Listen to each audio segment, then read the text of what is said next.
윤준아, 여 회장이 떨리는 손으로 청년의 볼을 감싸쥐었습니다.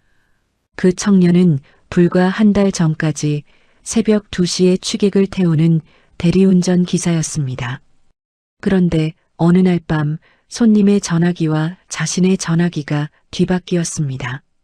전화기 속에는 어릴 적 자신의 사진이 들어 있었습니다. 3살 때 고아원 앞에서 안고 있던 바로 그 곰 인형을 쥔 채로 그날부터 누군가는 그를 죽이려 했고 누군가는 28년의 비밀을 묻으려 했습니다. 대리기사 청년의 전화기 하나가 재벌가의 지옥문을 열어버렸습니다. 이야기 시작 전에 지금 이 목소리가 닿고 있는 곳이 어디인지 알려주시면 그곳으로 눈부신 행운이 가득하길 바랄게요. 오늘의 사연 지금 시작합니다. 새벽 2시 강남의 한 고급 레스토랑 앞에 서준혁이 도착했습니다. 대리운전 앱에 뜬 코를 잡고 허겁지겁 달려온 준혁은 숨을 고르며 검은색 외제 승용차 뒷좌석을 들여다봤죠. 검은 캐시미어 코트를 입은 백발의 여성이 고개를 축 떨군 채 깊이 잠들어 있었습니다. 준혁이 뒷좌석 문을 살짝 열고 허리를 숙여 조심스럽게 물었습니다. 손님, 어디로 모실까요?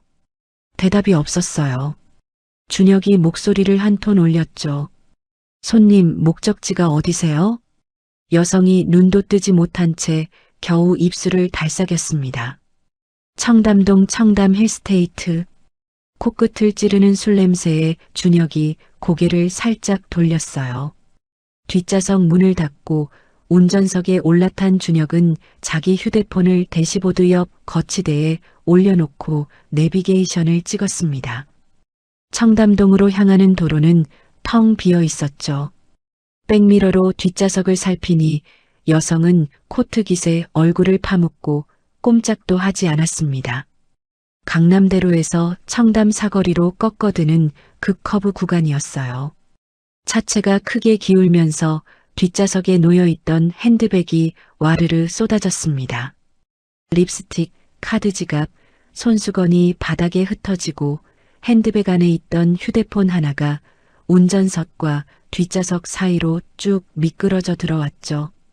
준혁은 발밑에 뭔가 닿는 느낌을 받았지만 커브를 빠져나가는 중이라 고개를 숙일 수가 없었어요. 청담동 빌라 단지 정문에서 경비원이 차량 번호를 확인하고 게이트를 열어줬습니다.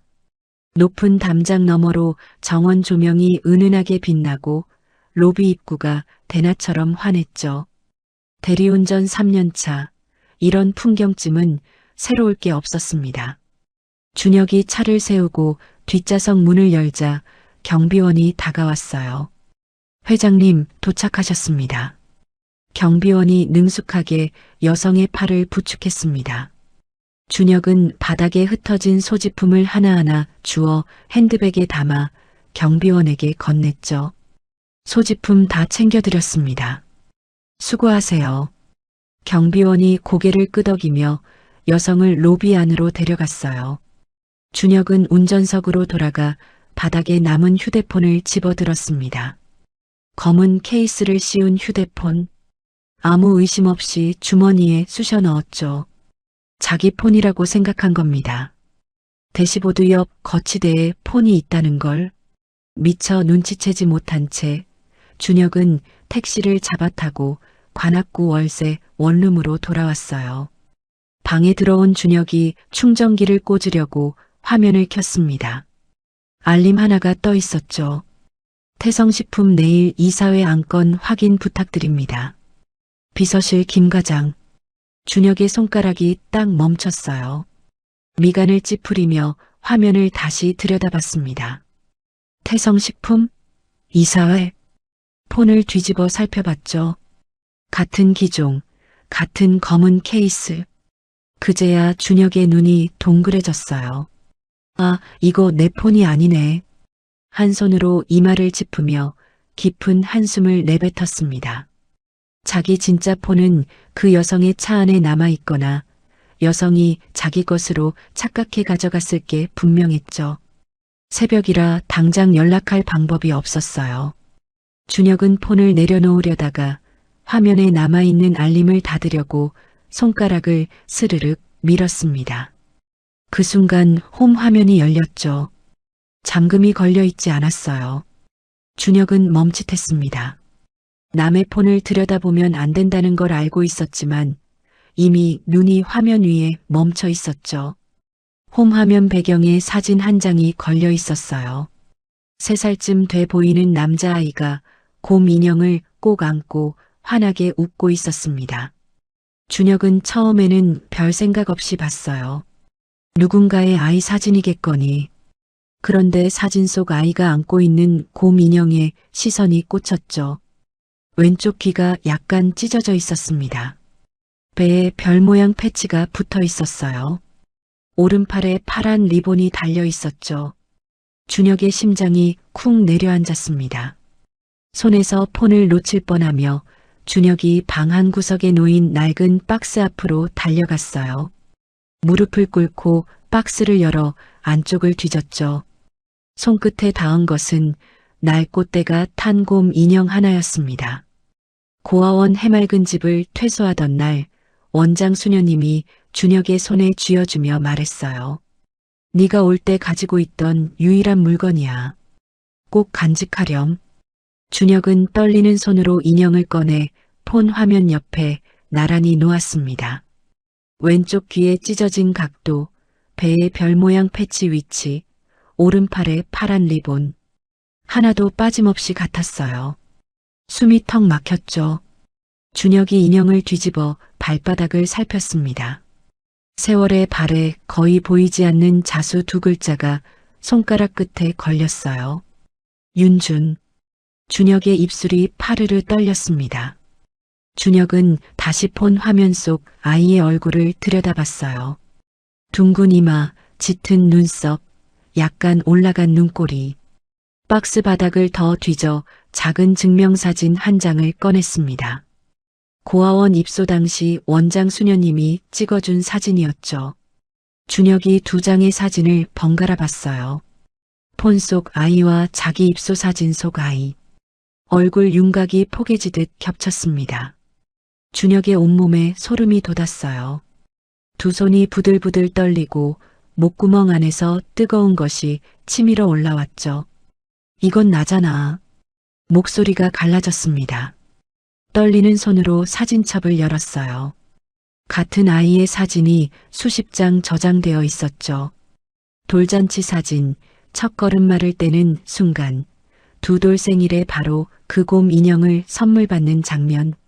사진마다 캡션이 달려 있었습니다. 윤준아, 엄마가 꼭 찾을게. 오늘도 너를 찾았어. 28년째 같은 기도를 한다. 준혁의 시야가 흐려졌어요. 눈시울이 뜨거워지면서 글자가 일렁였죠. 사진첩을 더 넘기자 다른 폴더가 나왔습니다. 사설탐정 보고서를 촬영한 이미지, 전국 아동보호시설 외관 사진, 경찰서, 민원 접수증. 날짜 순으로 빼곡하게 정리되어 있었고 가장 최근 사진은 불과 2달 전이었어요. 준혁은 폰을 내려놓고 두 손으로 얼굴을 감쌌습니다. 가슴 안에서 뭔가 꽉 막혀 있던 것이 갈라지는 느낌이었죠. 자신을 버린 부모는 관심조차 없을 거라고 평생 믿어왔어요. 그런데 이 폰의 주인은 28년 동안 단 하루도 그 아이를 포기하지 않았습니다. 새벽 내내 잠을 이루지 못했어요. 고아원 시절이 떠올랐습니다. 만 3살 때 경기도 외곽에서 신원불명으로 발견돼 고아원 해맑은 집에 맡겨졌죠. 이름도 원장 수녀님이 지어줬어요. 부모가 누군지, 왜 버려졌는지 아무런 단서도 없이 18년을 보냈습니다. 학창시절 아이들 사이에서 부모 없는 놈이라는 놀림은 밥 먹듯이 일어났어요.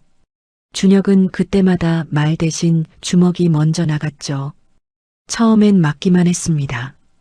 7살 무렵 코피를 쏟으면서도 이를 악물고 상대의 명치를 노리는 법을 혼자 터득했어요.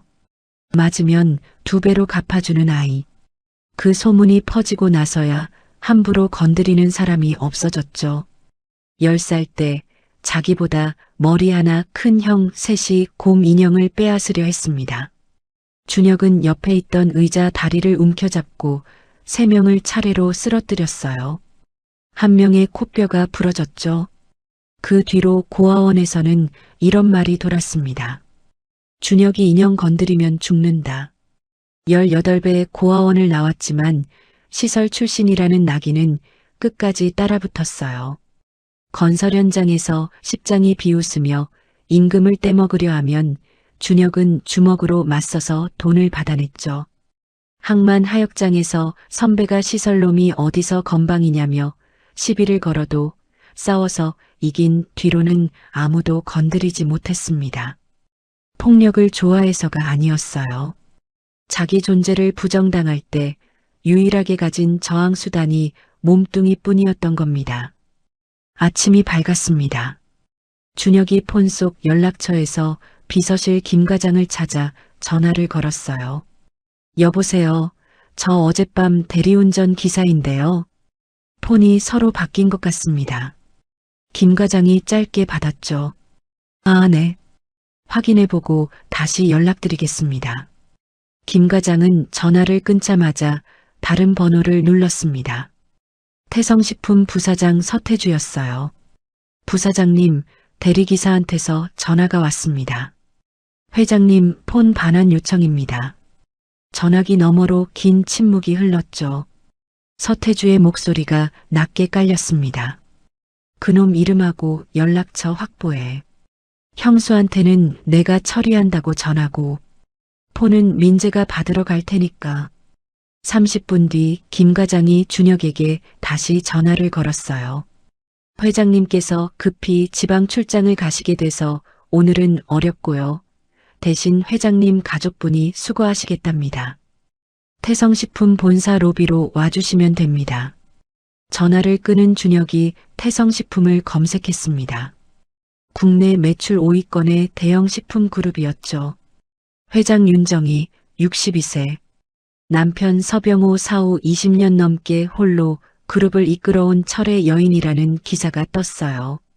시동생 서태주가 부사장, 태주의 아들 서민재가 상무로 재직 중이었습니다.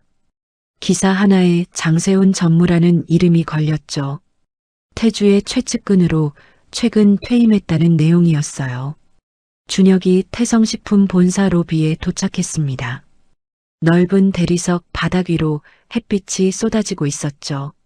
소파에 앉아있던 남자가 느릿하게 자리에서 일어섰어요. 고급 양복 차림에 턱을 치켜든 거만한 얼굴. 서민재였습니다. 민재가 낡은 점퍼 차림의 준혁을 위아래로 느리게 훑었어요. 마치 길바닥의 돌멩이를 내려다보는 눈이었죠. 대리기사분이시죠? 폰 주세요. 건성으로 손을 내밀었습니다. 준혁이 폰을 건넸어요.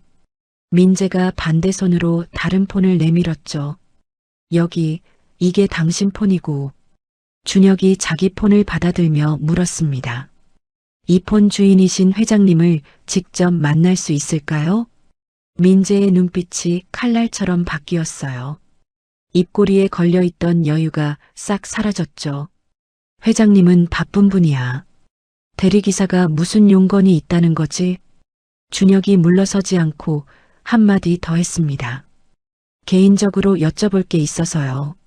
민재가 코웃음을 쳤어요. 입꼬리를 비틀며 준혁의 얼굴을 뚫어지게 쏘아봤죠. 대리기사 양반이 재벌 회장한테 개인적으로 할 말이 뭐가 있어? 돈이라도 빌리려고? 아니면 뭔가 본 거라도 있어서 흔들어 볼 생각? 민재가 고개를 돌려 옆에 서 있던 경비팀장을 손짓으로 불렀습니다. 이 사람 인상차게 기록해둬. 다시는 이 건물에 출입 못하게 해. 경비팀장이 곧바로 준혁의 이름과 대리운전 소속 업체까지 수첩에 적었어요. 민재가 손가락으로 준혁을 가리키며 차갑게 쏘아붙였죠. 다음에 또 얼씬거리면 경찰에 넘긴다. 준혁은 이를 악물었습니다. 주먹을 꽉 쥐었다가 겨우 풀었어요. 곰 인형 이야기를 꺼내봤자 미친놈 취급만 당할 게 뻔했죠. 준혁이 몸을 돌려 로비를 나섰습니다. 유리문 앞에서 한번 뒤를 돌아봤어요. 민재가 경비팀장 귀에 얼굴을 바짝 대고 뭔가를 추가로 지시하고 있었죠. 그 모습을 보는 준혁의 이마에 핏줄이 섰습니다. 폰 속 사진을 봤다는 말도 꺼내지 않았는데 저렇게까지 경계하는 게 이상했어요. 준혁이 이를 갈며 중얼거렸죠. 반드시 그 사람을 직접 만난다. 같은 시각 민재가 부사장실 문을 닫고 아버지 서태주에게 전화를 걸었습니다. 대리기사 놈이 회장을 만나겠다고 했습니다. 폰 속에 뭘 봤는지 모르겠는데 수상합니다. 전화기 너머로 서태주의 숨소리만 길게 흘렀어요. 한참을 뜸 들이다가 낮고 서늘한 목소리가 깔렸죠. 그놈이 뭘 봤든 다시 접근 못하게 확실히 처리해. 그리고 형수가 그놈을 절대 만나지 못하게 막아라. 태주가 전화를 끊고 서재로 들어갔습니다. 책상 서랍을 열어 깊숙한 곳에서 28년 된 낡은 서류 봉투를 꺼냈어요. 안에는 오래된 계좌 이체 확인서와 메모가 들어 있었죠. 봉투를 한참 들여다보던 태주의 손가락 끝이 미세하게 떨렸습니다. 봉투를 다시 넣고 이마에 맺힌 땀을 손등으로 닦았어요. 같은 서랍 안에 봉투가 하나 더 있었죠. 해외 비밀 계좌의 접근 정보가 적힌 메모였습니다. 계좌번호, 비밀번호, 그리고 공동 명의인의 이름. 장세훈. 사흘 뒤 준혁은 태성식품 본사 앞 횡단보도 건너편에 서 있었습니다. 퇴근 시간에 맞춰 윤정이가 나오기를 기다린 거죠. 하지만 건물 반경 50m에 발을 들이기도 전에 경비원 2명이 성큼성큼 다가왔어요. 또 오셨네요. 다시 오시면 경찰에 신고합니다. 경비원 1명이 무전기를 들어 보이며 딱 잘라 말했습니다. 준혁은 주먹을 꽉 쥔 채 뒤돌아설 수밖에 없었죠. 그날 저녁 준혁은 청담동 빌라 근처를 서성였어요. 높은 담장, 적외선 감지기, 24시간 순찰 경비. 고급 주택가의 3중 보안 앞에서는 얼씬거리는 것조차 불가능했습니다. 사흘 내내 같은 시도를 되풀이했죠.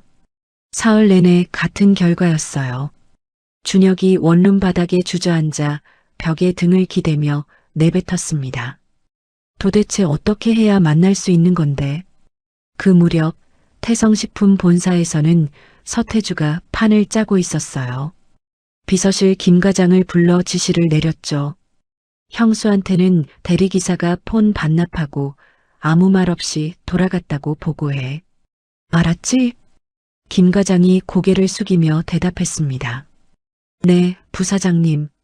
그리고 회장님 지방 공장 시찰 일정 이번 주, 다음 주 연달아 잡아. 서울에 머무는 시간을 최소로 줄여.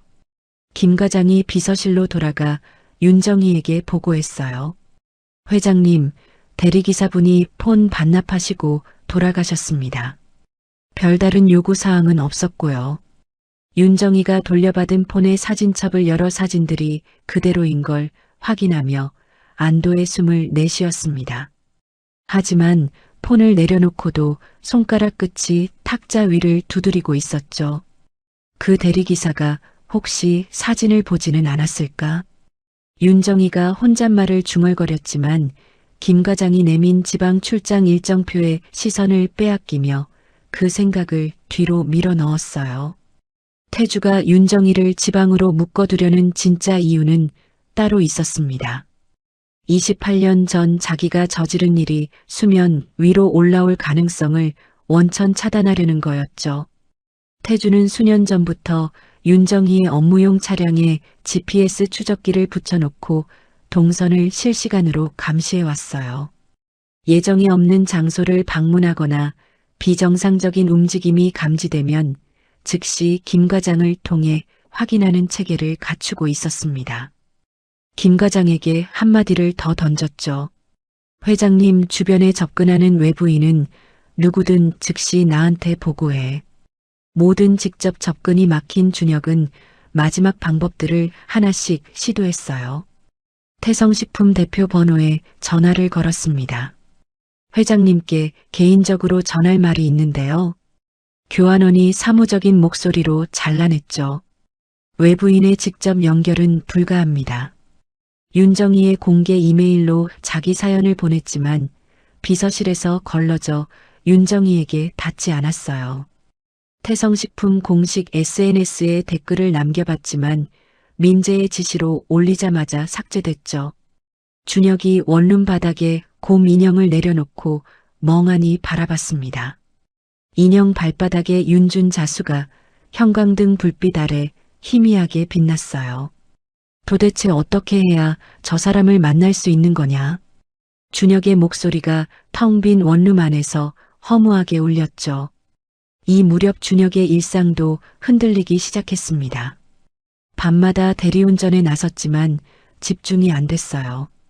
내비게이션을 잘못 따라가는 실수가 잦아졌죠.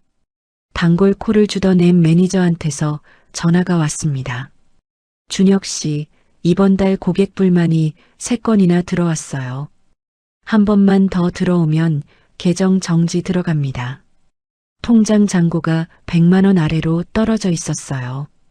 다음 달 월세 50만 원에 공과금까지 생각하면 숨이 막혔죠. 준혁이 곰 인형을 들어 올리며 혼잣말을 했습니다. 이 헛된 짓 접고 먹고 사는데 집중해야 하나. 그때 민재가 칼을 빼들었어요. 친분이 있는 기자에게 전화를 걸었죠. 태성식품 회장한테 집요하게 접근하는 수상한 대리기사가 있어. 스토킹이랑 금품 갈취 시도 의혹. 이름이랑 사진 줄 테니까 기사 하나 터뜨려줘. 다음 날 온라인 뉴스에 자극적인 기사가 올라왔습니다.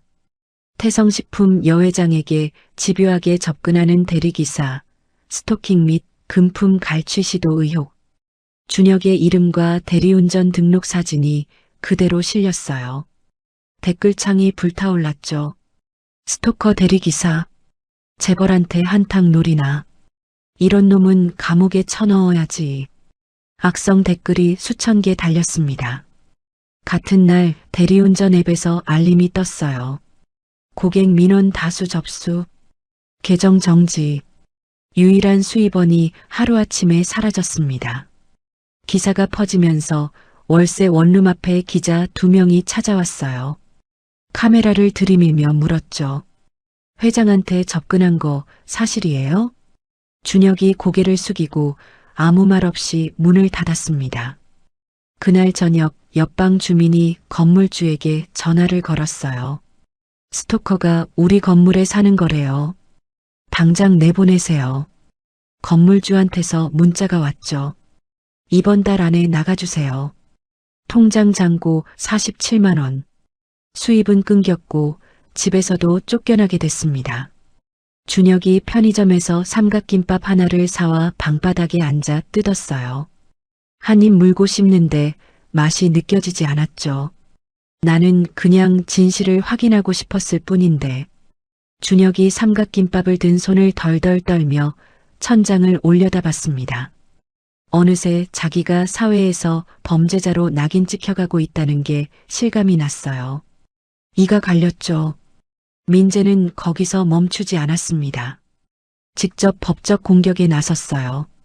준혁을 스토킹 및 금품 갈취 미수 혐의로 형사 고소한 거죠. 본사 앞에 나타난 CCTV 영상과 대표전화 녹취를 증거로 붙였습니다. 특정인에 대한 집요한 접근 시도입니다. 피해자 측은 극심한 공포를 느끼고 있습니다. 고소장이 접수되면서 경찰이 준혁을 참고인으로 소환했어요. 단 한 푼도 요구한 적 없는 준혁이 피의자 신세까지 전락할 위기에 놓인 겁니다. 한편 태주는 대리기사 건과는 별개로 더 깊은 곳을 건드리고 있었습니다.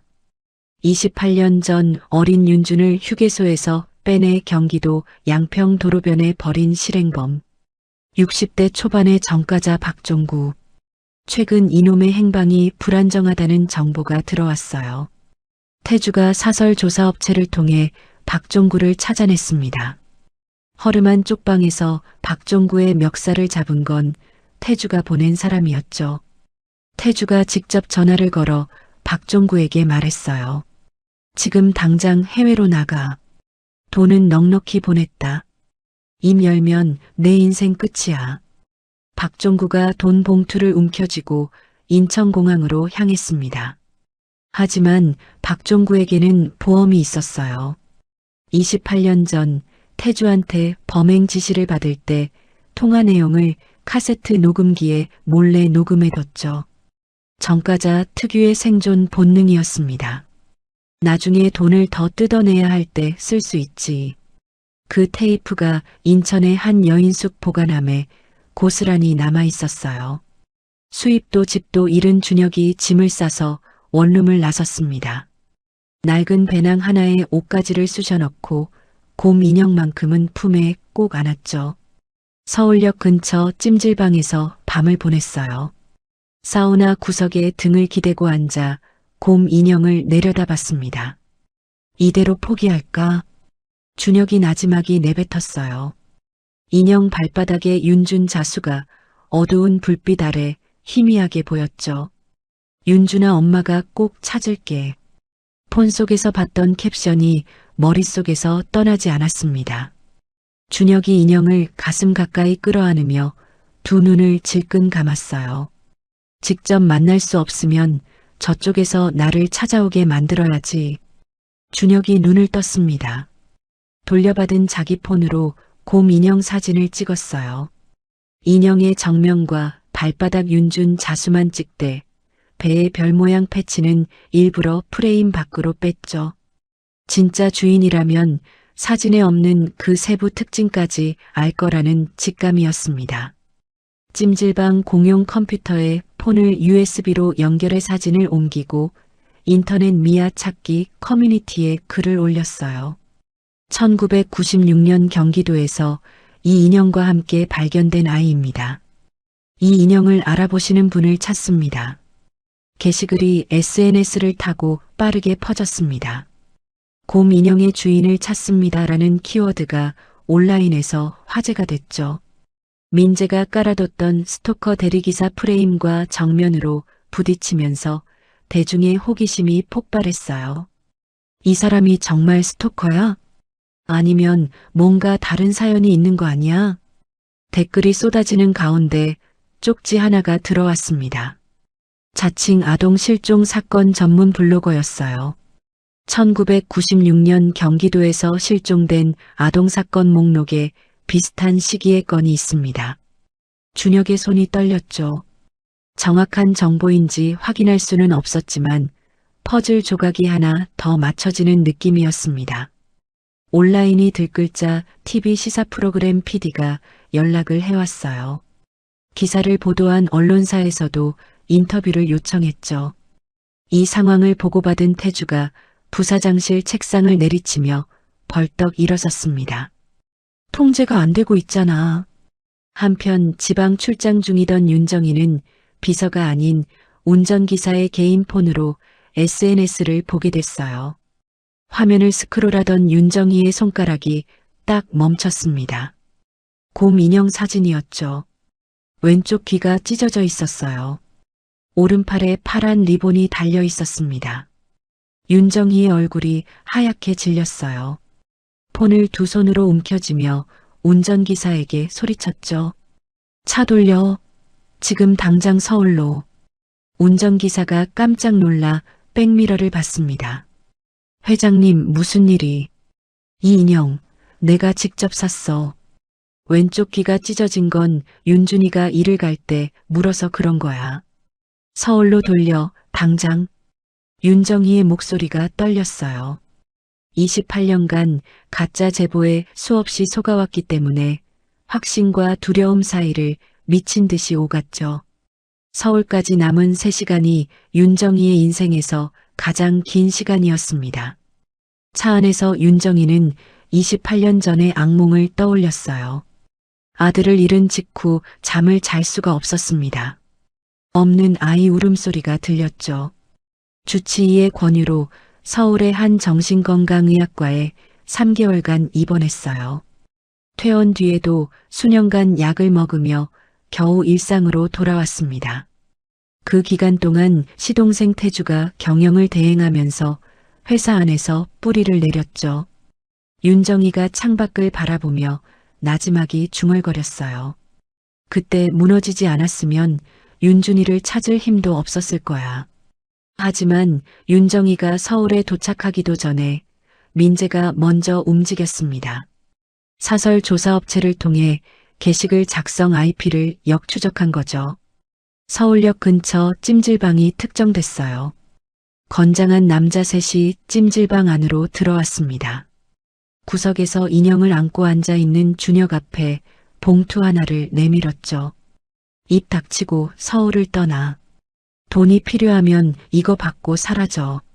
준혁이 봉투를 쳐다보지도 않고 고개를 들었어요. 눈빛이 차갑게 가라앉아 있었죠. 싫으면? 그럼 몸으로 알려주지. 세 명이 동시에 달려들었습니다.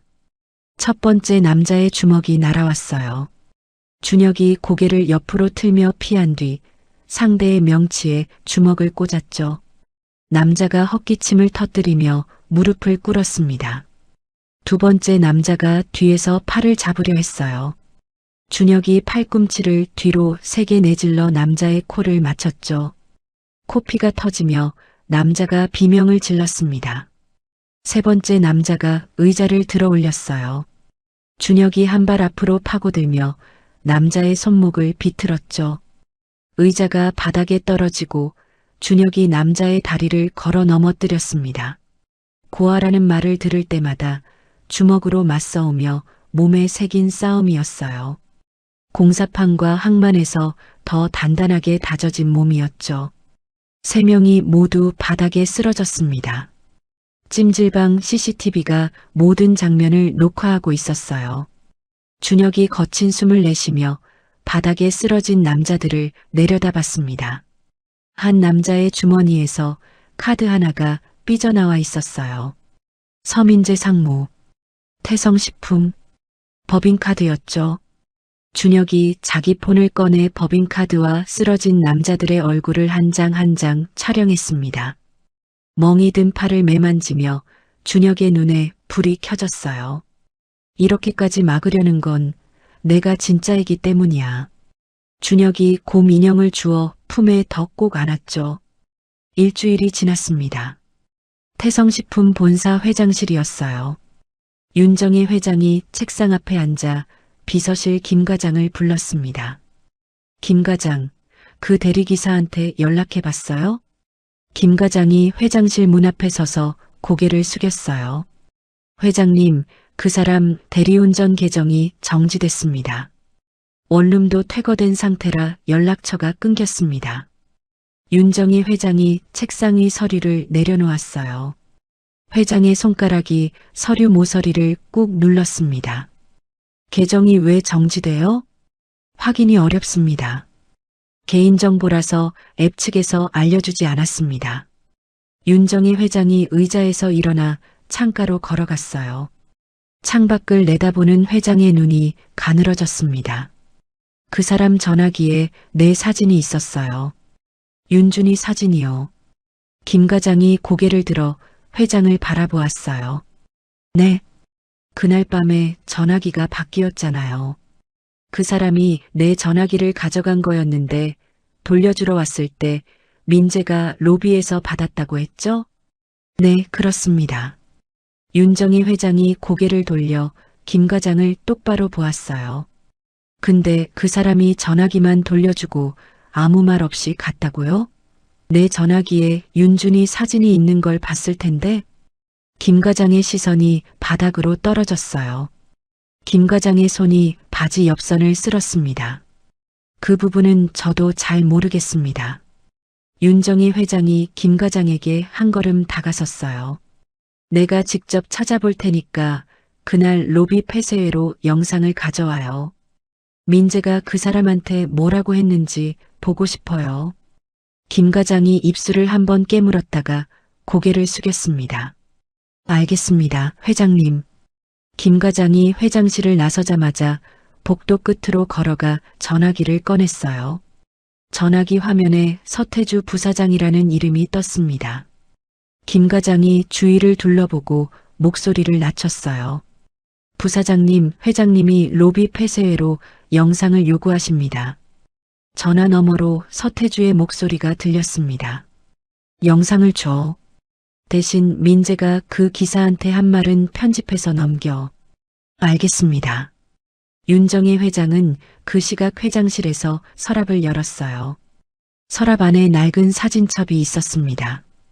회장이 사진첩을 꺼내 첫 페이지를 펼쳤어요. 3살배기 남자아이가 곰 인형을 안고 웃고 있는 사진이었습니다. 윤정희 회장의 손가락이 사진 속 아이의 얼굴을 천천히 쓸었어요. 손끝이 사진 위에서 멈췄습니다. 회장의 눈가가 붉어지며 입술을 꾹 다물었어요. 윤준아. 회장이 사진첩을 가슴에 안았습니다. 28년 동안 이 사진을 몇 번이나 꺼내 보았는지 셀 수 없었죠. 사진 모서리가 닳아서 하얗게 벗겨져 있었어요. 회장이 사진첩을 내려놓고 전화기를 들었습니다. 고문 변호사 강도윤의 번호를 눌렀어요. 강 변호사, 나예요. 회장님, 무슨 일이십니까? 그 대리기사 찾아줘요. 서준혁이라는 사람이에요. 대리운전 계정이 정지됐고 원룸도 퇴거됐다는데 어떻게든 찾아야 해요. 강도윤 변호사가 잠시 침묵했어요. 이유를 여쭤봐도 되겠습니까? 윤정희 회장이 사진첩을 다시 내려다보며 말했습니다. 그 사람 전화기에 곰 인형 사진이 올라왔어요. 실종 아동 게시판에. 내가 윤준이한테 준 곰 인형이랑 똑같아요. 왼쪽 귀가 찢어졌고 배에 별 모양 패치가 있고 오른팔에 파란 리본이 묶여 있어요. 강도윤 변호사의 숨소리가 전화 너머로 들렸어요. 확실합니까? 확실해요. 그 곰 인형은 내가 직접 만든 거예요.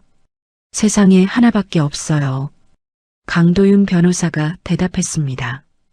대리운전 앱 가입 정보, 원룸 건물주, 주민등록 주소 이력을 추적하겠습니다. 시간을 주십시오. 전화를 끄는 윤정희 회장이 의자에 앉았어요. 사진첩을 무릎 위에 올려놓은 채 창밖을 바라보았습니다. 회장의 입술이 떨리고 있었어요. 살아있는 거니, 우리 윤준이가 살아있는 거니. 그 시각 태성식품 이사회 회의실이었습니다. 서민재가 이사 3명과 마주 앉아 있었어요. 회장님이 최근 외부인에게 현혹되어 판단력이 흐려지고 있습니다. 고아원 출신 대리기사를 만나겠다고 하시는데 회사 이미지에 심각한 타격이 됩니다. 이사 한 명이 안경을 고쳤으며 물었어요. 그게 사실입니까? 서민재가 태블릿을 이사들 앞에 밀어놓았습니다. 화면에 서준혁의 사진과 함께 고아원 출신 대리기사, 재벌 회장의 접근이라는 기사 제목이 떠 있었어요. 이미 기사가 나갔습니다. 온라인 댓글이 분열되고 있고 주가에도 영향을 줄 수 있습니다. 이사 한 명이 서민재를 바라보며 말했어요. 이사회 차원에서 회장님의 경영 능력 재평가를 요구해야 하는 것 아닙니까? 서민재가 고개를 끄덕이며 입꼬리를 올렸습니다. 제가 안건을 준비하겠습니다. 사흘 뒤 강도윤 변호사에게서 전화가 왔어요. 윤정희 회장이 전화를 받자마자 물었습니다. 찾았어요? 찾았습니다. 지금 서울역 근처 찜질방에서 지내고 있습니다. 윤정희 회장이 자리에서 벌떡 일어났어요. 의자가 뒤로 밀리며 소리가 났습니다. 지금 데려와요. 회장님, 그 전에 말씀드릴 게 있습니다. 서준혁 씨는 지금 경찰 조사를 받고 있습니다. 민재 상무가 스토킹과 사칭 혐의로 고소한 건이에요. 윤정희 회장의 얼굴이 굳었어요. 민재가? 네. 서준혁 씨가 회장님 아들을 사칭해서 접근하려 했다는 혐의입니다. 윤정희 회장이 두 손을 책상 위에 짚으며 말했습니다. 그건 내가 해결할 테니까 우선 서준혁 씨를 데려와요. 경찰 조사가 끝나는 대로. 강도윤 변호사가 대답했어요. 알겠습니다. 경찰서에서 조사가 끝나면 바로 모시겠습니다. 그날 저녁 강도윤 변호사의 차가 청담동의 한 호텔 지하주차장에 멈췄어요. 뒷좌석 문이 열리고 서준혁이 내렸습니다. 서준혁이 주차장을 둘러보며 강도윤 변호사에게 물었어요. 여기가 어딥니까? 회장님이 기다리고 계십니다. 외부에 노출되지 않는 장소를 골랐습니다. 엘리베이터가 열리고 호텔 스위트룸 앞에 도착했어요. 강도윤 변호사가 문을 열었습니다. 거실 소파에 윤정희 회장이 앉아 있었어요. 서준혁이 문 앞에 서서 윤정희 회장을 바라보았습니다. 윤정희 회장이 고개를 들어 서준혁을 보았어요. 회장의 눈이 서준혁의 얼굴 위를 천천히 훑었습니다. 이마, 눈, 코, 입. 회장의 입술이 벌어졌다가 다물어졌어요. 서준혁이 한 걸음 앞으로 나왔습니다. 윤정희 회장이 자리에서 천천히 일어섰습니다. 회장의 다리가 떨렸어요. 한 걸음, 두 걸음 서준혁에게 다가갔습니다. 윤정희 회장의 눈에서 눈물이 한 줄기 흘러내렸습니다. 회장의 손이 서준혁의 곰 인형 안쪽을 뒤집었어요. 안감에 윤준이라고 수놓은 글씨가 있었습니다. 윤정희 회장의 무릎이 꺾였어요. 강도윤 변호사가 급히 다가가 회장의 팔을 잡았습니다. 회장님, 윤정희 회장이 강도윤 변호사의 손을 뿌리치고 서준혁의 곰 인형을 가슴에 안았어요. 회장의 어깨가 크게 흔들렸습니다. 이 글씨는 내가 수놓은 거예요. 윤준이가 태어나고 100일 때 내가 직접 한 땀 한 땀. 서준혁이 윤정희 회장 앞에 무릎을 꿇었어요. 서준혁의 눈도 빨갛게 충혈되어 있었습니다. 회장님, 저는 해맑은 집 고아원에서 자랐습니다. 이 곰 인형을 안고 발견됐다고 들었습니다. 윤정희 회장이 고개를 들어 서준혁의 얼굴을 바라보았어요. 떨리는 손으로 서준혁의 볼을 만졌습니다. 눈이 아버지 눈이야. 강도윤 변호사가 두 사람 옆에 서며 조심스럽게 입을 열었어요. 회장님, 확실한 확인을 위해 유전자 검사를 해야 합니다. 감정만으로 판단하시면 안 됩니다. 윤정희 회장이 눈물을 손등으로 닦으며 고개를 끄덕였습니다. 검사합시다. 당장 내일이라도. 강도윤 변호사가 말했어요. 검체는 두 곳에 보내겠습니다. 국내 한 곳, 해외 한 곳이요. 혹시 누가 방해할 수 있으니까요. 서준혁이 자리에서 일어나며 물었습니다. 방해요? 누가 검사를 방해합니까? 강도윤 변호사가 서준혁을 바라보며 대답했어요. 서준혁 씨를 사칭범으로 고소한 사람이 있는 상황입니다. 서준혁 씨가 회장님의 아들로 밝혀지면 곤란해지는 사람이 분명히 있다는 뜻이죠. 윤정희 회장이 서준혁의 손을 잡았어요. 회장의 손이 차가웠지만 서준혁의 손을 놓지 않았습니다. 내일 아침에 가요. 28년을 기다렸는데 하루가 뭐가 길어요. 그 시각 청담동 서태주의 자택이었어요. 서태주가 서재에서 전화를 받고 있었습니다. 뭐? 회장이 그 기사를 만났다고? 김 과장의 목소리가 전화 너머로 들렸어요. 네, 부사장님. 강도윤 변호사가 데려갔습니다. 호텔에서 만난 것 같습니다. 서태주가 책상 위 지도를 내려다보았어요. 회장 차량의 GPS 위치가 청담동 호텔을 가리키고 있었습니다. 서태주의 이마에 주름이 깊게 잡혔어요. 유전자 검사까지 갈 수 있다. 민재한테 전화해. 다음 날 아침 강남의 한 유전자 검사 전문 병원이었습니다. 윤정희 회장이 검은색 모자를 눌러쓰고 병원 로비에 들어섰어요. 강도윤 변호사가 접수대에서 서류를 건네받으며 뒤따라오는 서준혁을 돌아보았습니다. 검체는 국내 한 곳, 해외 한 곳, 두 곳에 동시에 보냅니다. 서준혁이 걸음을 멈추며 물었어요. 두 곳이나 보내야 합니까? 한쪽을 누군가 건드릴 수 있습니다. 하나가 무너져도 다른 하나가 남아야 하죠. 윤정희 회장이 강도윤 변호사 쪽으로 고개를 돌렸어요. 그 정도까지 조심해야 하나요? 회장님, 서준혁 씨를 사칭범으로 고소한 쪽이 있습니다. 그 사람들이 검사 결과까지 손대지 않으리라는 보장이 없어요. 윤정희 회장이 입술을 꾹 다물고 고개를 끄덕였습니다.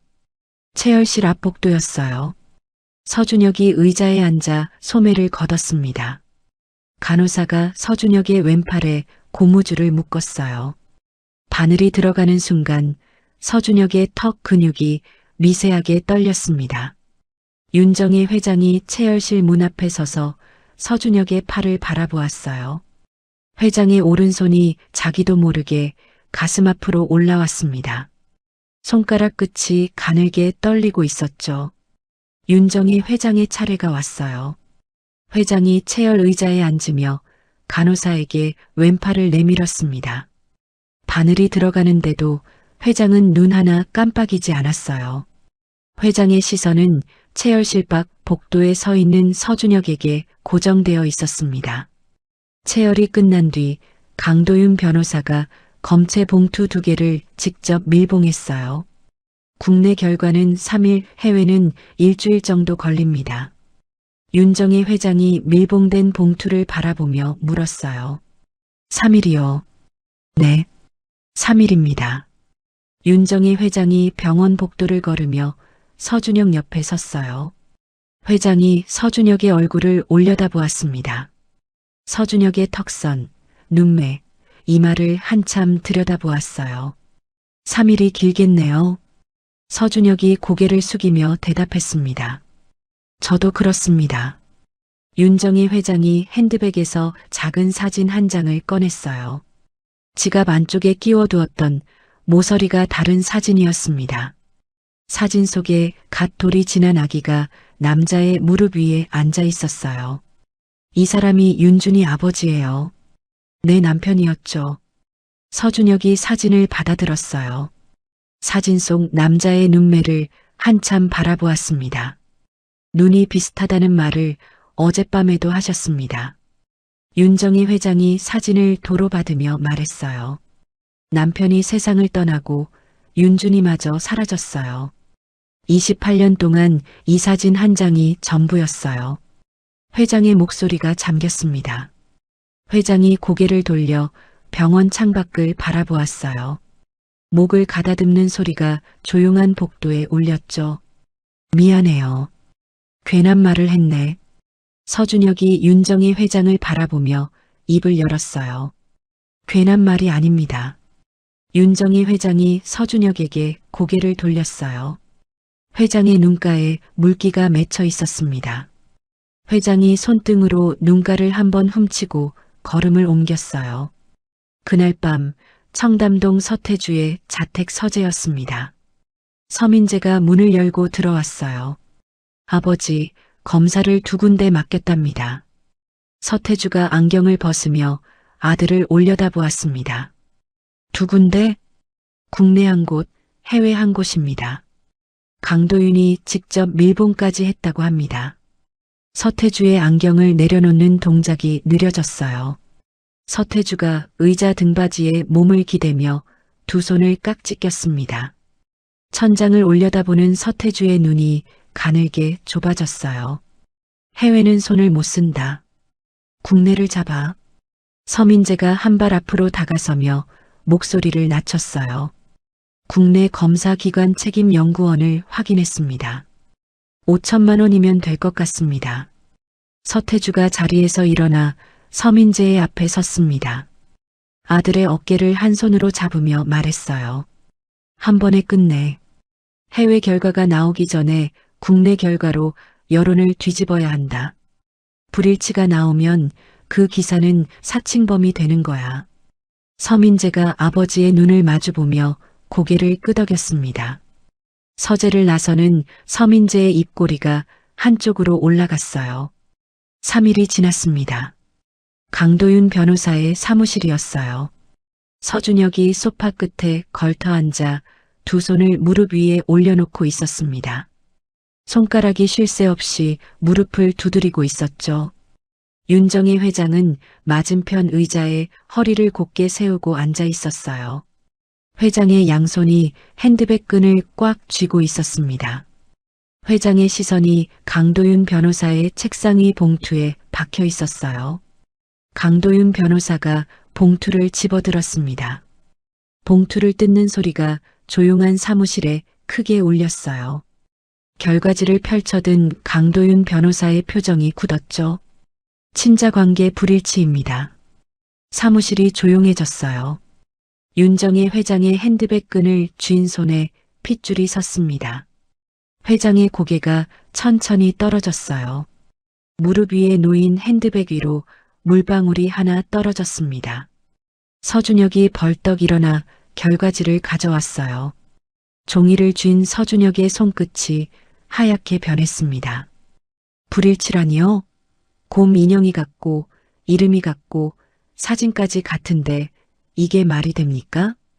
강도윤 변호사가 서준혁의 손에서 결과지를 천천히 가져오며 말했어요. 해외 결과가 아직 남아 있습니다.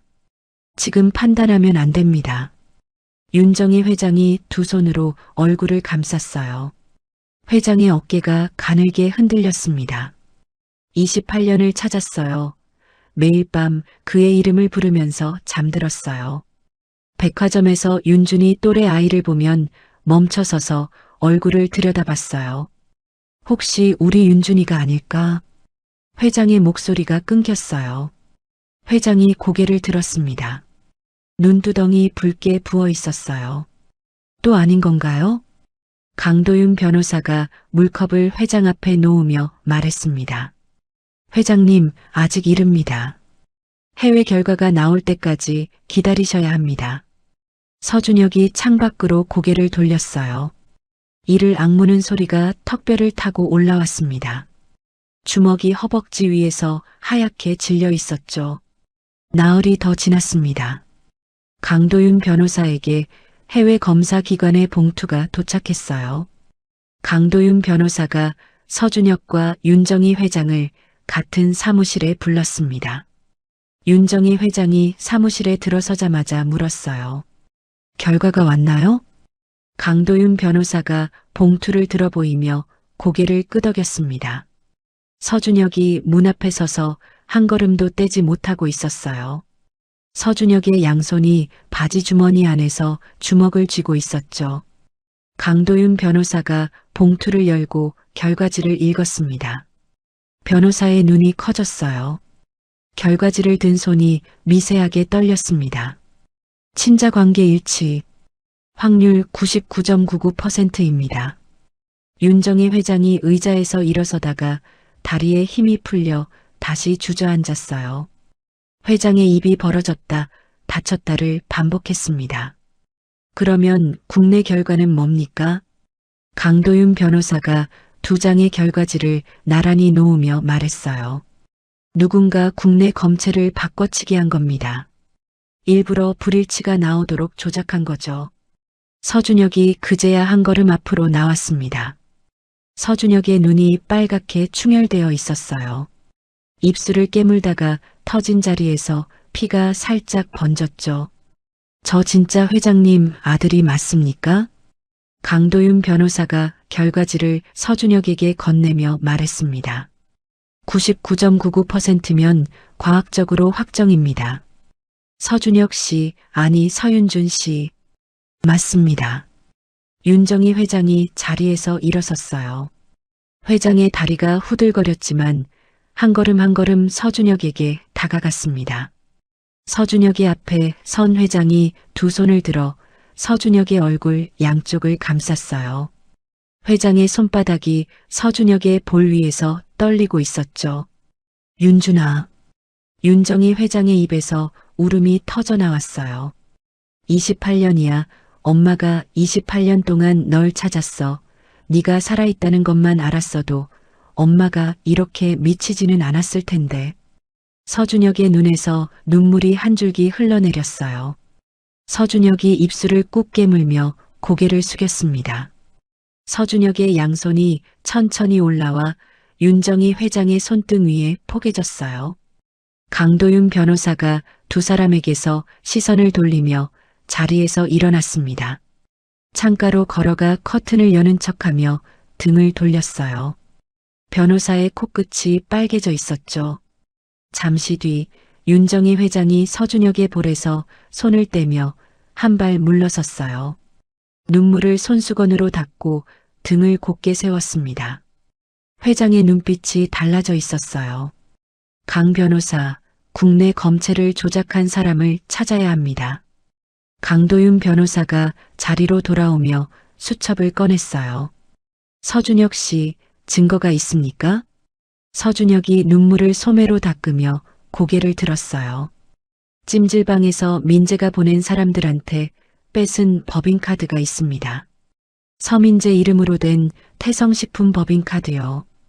강도윤 변호사가 몸을 앞으로 숙이며 말했습니다. 그 카드 사용 내역을 추적하면 검사기관 연구원에게 돈이 간 흔적이 나올 수 있습니다. 윤정희 회장이 강도윤 변호사를 바라보며 말했어요. 태주가 한 짓이죠? 강도윤 변호사가 고개를 끄덕였습니다. 민재 혼자서는 불가능합니다. 반드시 서태주 부사장이 뒤에 있을 겁니다. 서준혁이 소파에 앉으며 강도윤 변호사를 바라보았어요. 법인카드 말고 다른 증거도 있습니다. 찜질방 폐쇄회로 영상에 민재가 보낸 사람들 얼굴이 찍혀 있을 겁니다. 강도윤 변호사가 수첩에 적으며 말했습니다. 법인카드 사용 내역, 찜질방 영상, 언론에 뿌린 허위 기사 원본까지 세 가지를 모으면 서태주 부사장을 검찰에 고발할 수 있습니다. 윤정희 회장이 서준혁의 손등을 가만히 잡았어요. 회장의 손에 아직 온기가 남아 있었습니다. 28년 전 일도 함께 밝혀야 해요. 내 아이를 데려간 사람이 누군지. 강도윤 변호사가 펜을 멈추고 회장을 바라보았습니다. 회장님, 그 부분은 박종구라는 사람이 열쇠입니다. 28년 전 서태주 부사장과 함께 움직인 인물이에요. 지금 행방을 추적 중입니다. 서준혁이 두 주먹을 무릎 위에 올려놓았어요. 서준혁의 눈빛이 달라져 있었습니다. 강 변호사님, 저도 함께 움직이겠습니다. 강도윤 변호사가 펜을 내려놓으며 서준혁을 똑바로 보았어요. 위험할 수 있습니다. 28년 동안 몰랐던 사람입니다. 이제 알았으면 직접 해야죠. 윤정희 회장이 서준혁의 손을 한번 꼭 쥐었다가 놓았어요. 회장의 입꼬리가 미세하게 올라갔습니다. 다음 날 아침 강도윤 변호사의 차 안이었습니다. 서준혁이 조수석에 앉아 안전벨트를 맸어요.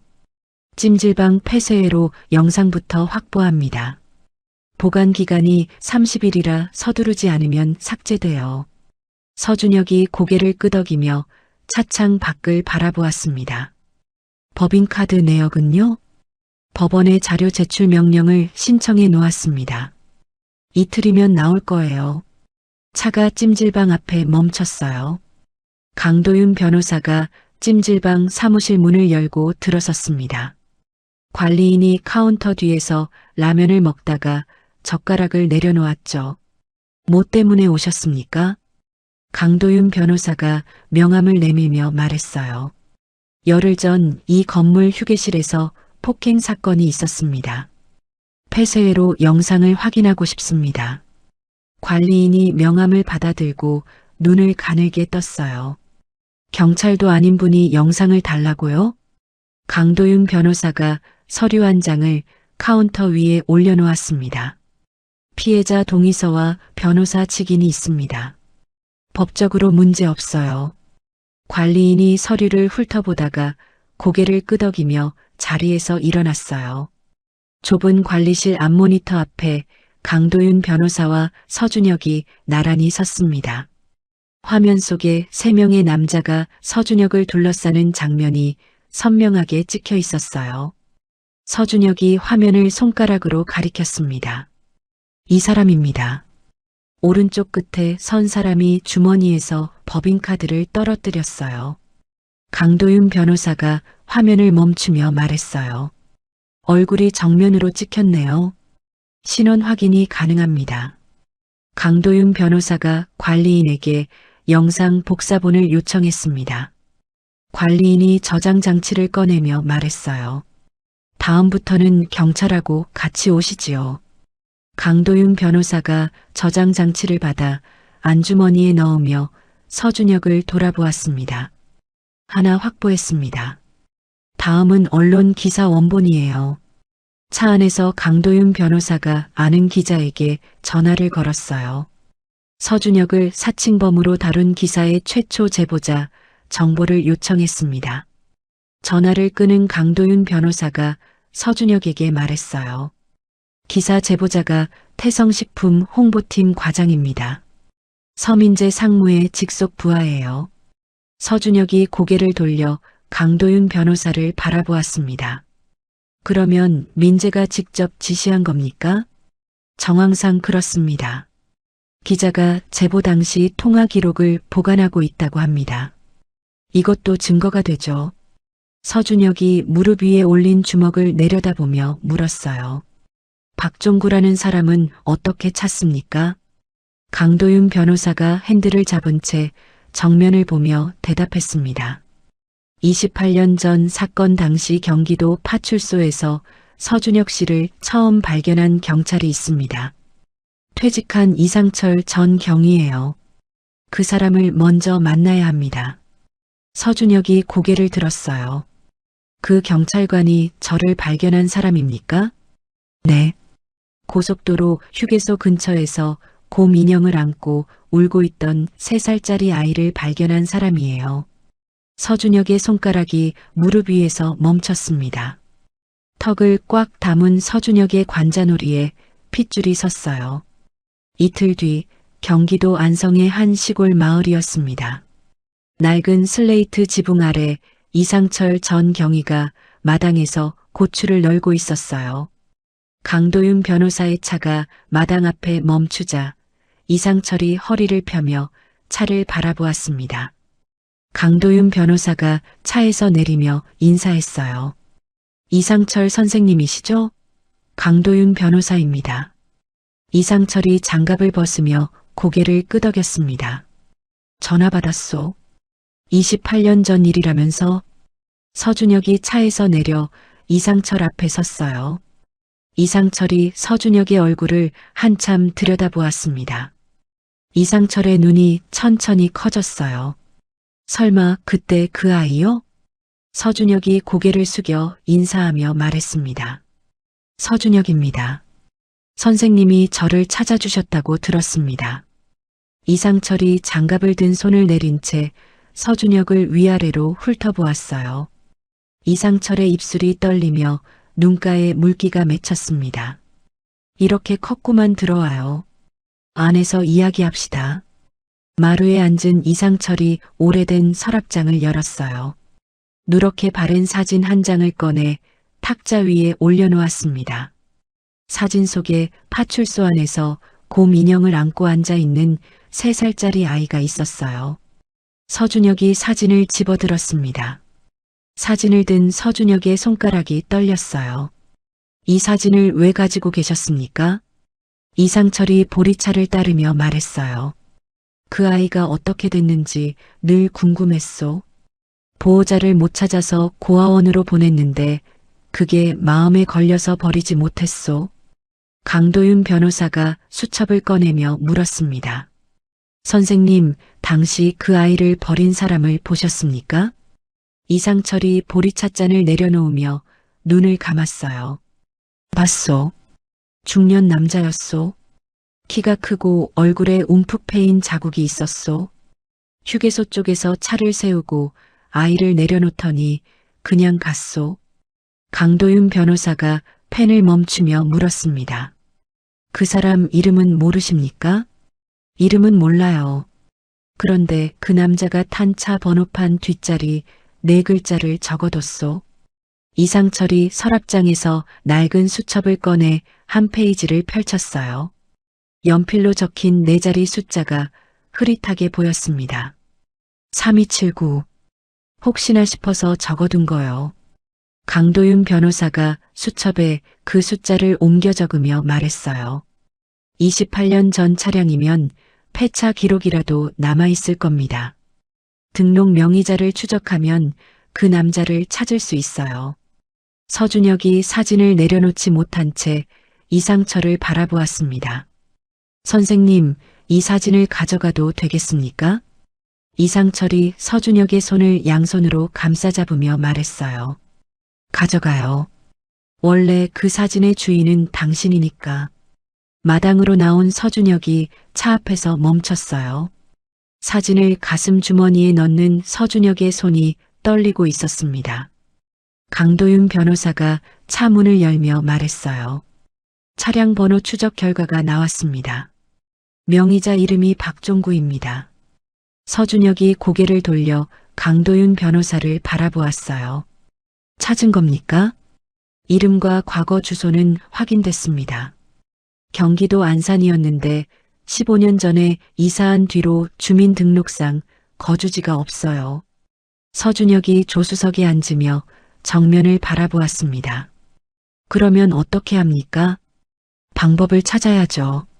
출입국 기록을 조회하면 해외로 나갔는지 확인할 수 있습니다. 그 시각 윤정희 회장의 청담동 자택이었어요. 윤정희 회장이 거실 소파에 앉아 사진첩을 무릎 위에 펼쳐놓고 있었습니다. 3살배기 윤준이가 마당에서 곰 인형을 들고 웃는 사진이었어요. 회장의 손가락이 사진 위를 천천히 쓸었습니다. 회장의 입술이 움직였어요.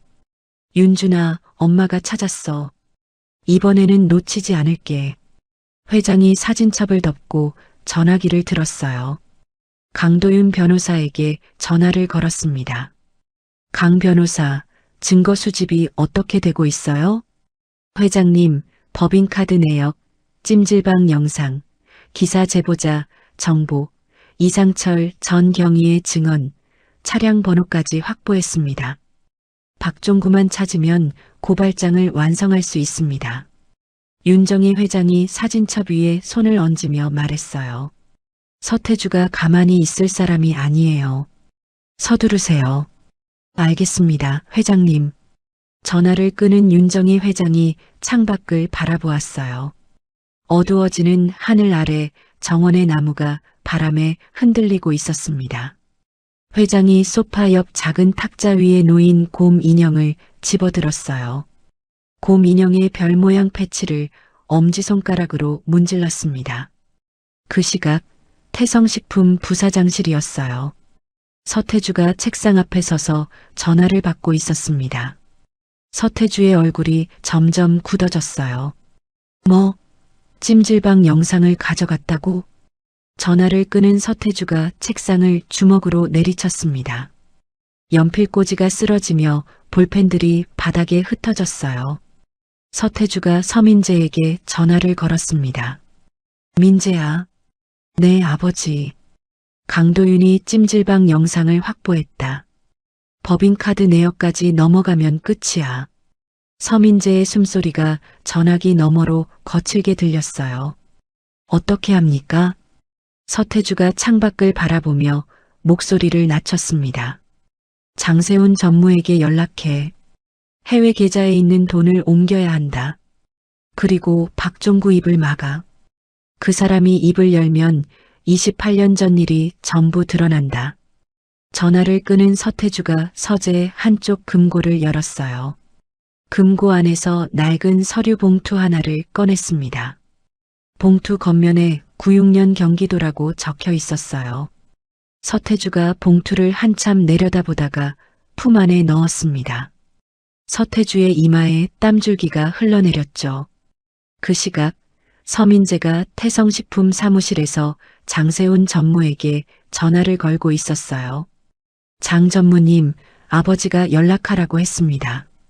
해외 계좌 건이에요. 장세훈의 목소리가 전화 너머로 낮게 들렸습니다. 얼마를 옮기라는 거냐? 전부요. 검찰이 움직이기 전에 빼야 합니다. 장세훈이 잠시 침묵했어요. 공동 서명이 필요하다. 부사장님이 직접 오셔야 해. 아버지가 내일 만나자고 합니다. 전화를 끊은 서민재가 의자에 기대며 천장을 올려다보았어요. 서민재의 손가락이 책상 모서리를 두드리고 있었습니다. 서민재의 입꼬리가 내려간 채 굳어 있었죠. 법원의 자료 제출 명령이 내려진 다음 날이었습니다. 강도윤 변호사가 사무실 책상 위에 서류 4묶음을 나란히 펼쳐놓았어요. 서준혁이 맞은편 의자에서 몸을 앞으로 숙이며 물었습니다. 전부 나온 겁니까? 네. 법인카드 사용 내역, 찜질방 영상 캡처본, 기사 제보자 통화 기록, 이상철 선생님 진술서까지 4가지입니다. 강도윤 변호사가 법인카드 내역서를 손가락으로 짚으며 말했어요. 서민재 명의 법인카드로 검사기관 책임연구원 개인 계좌에 5천만 원이 입금됐습니다. 날짜가 검체 채취 이틀 뒤에요. 서준혁이 내역서를 가져와 눈으로 훑었습니다. 검사 결과가 나오기 하루 전에 돈을 보낸 겁니까? 맞습니다. 결과를 조작하라는 대가였던 거죠. 강도윤 변호사가 2번째 서류를 밀며 말했어요. 찜질방 영상에 찍힌 3명의 신원도 확인했습니다. 모두 서민재 상무가 고용한 사설업체 직원이에요. 서준혁이 고개를 끄덕이며 3번째 서류를 가리켰습니다. 기사 제보자는요? 태성식품 홍보팀 과장입니다.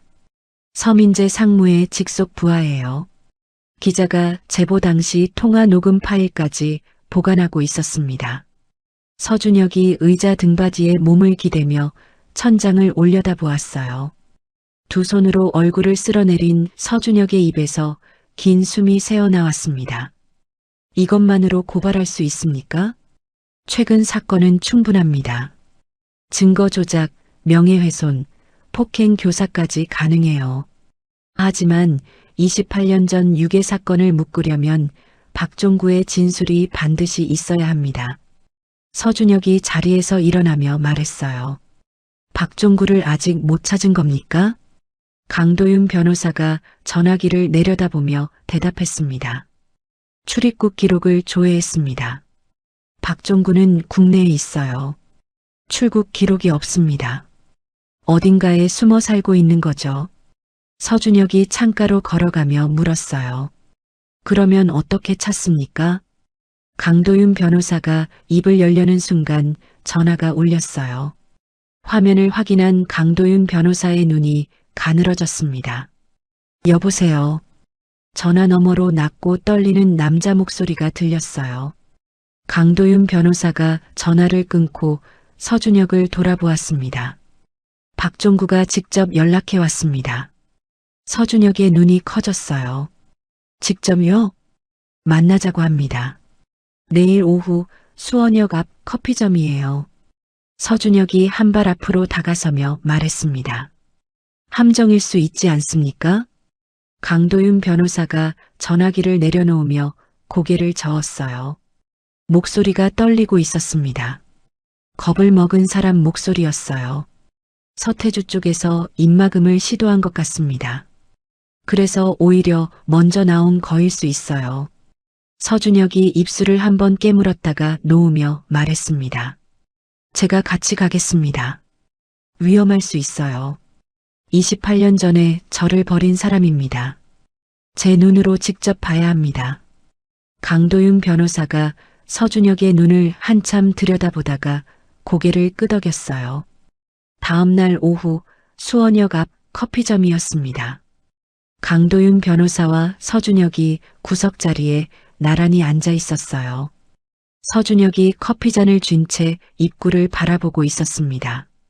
커피잔 속 커피가 미세하게 흔들리고 있었죠. 문이 열리고 회색 점퍼를 입은 중년 남자가 들어왔어요.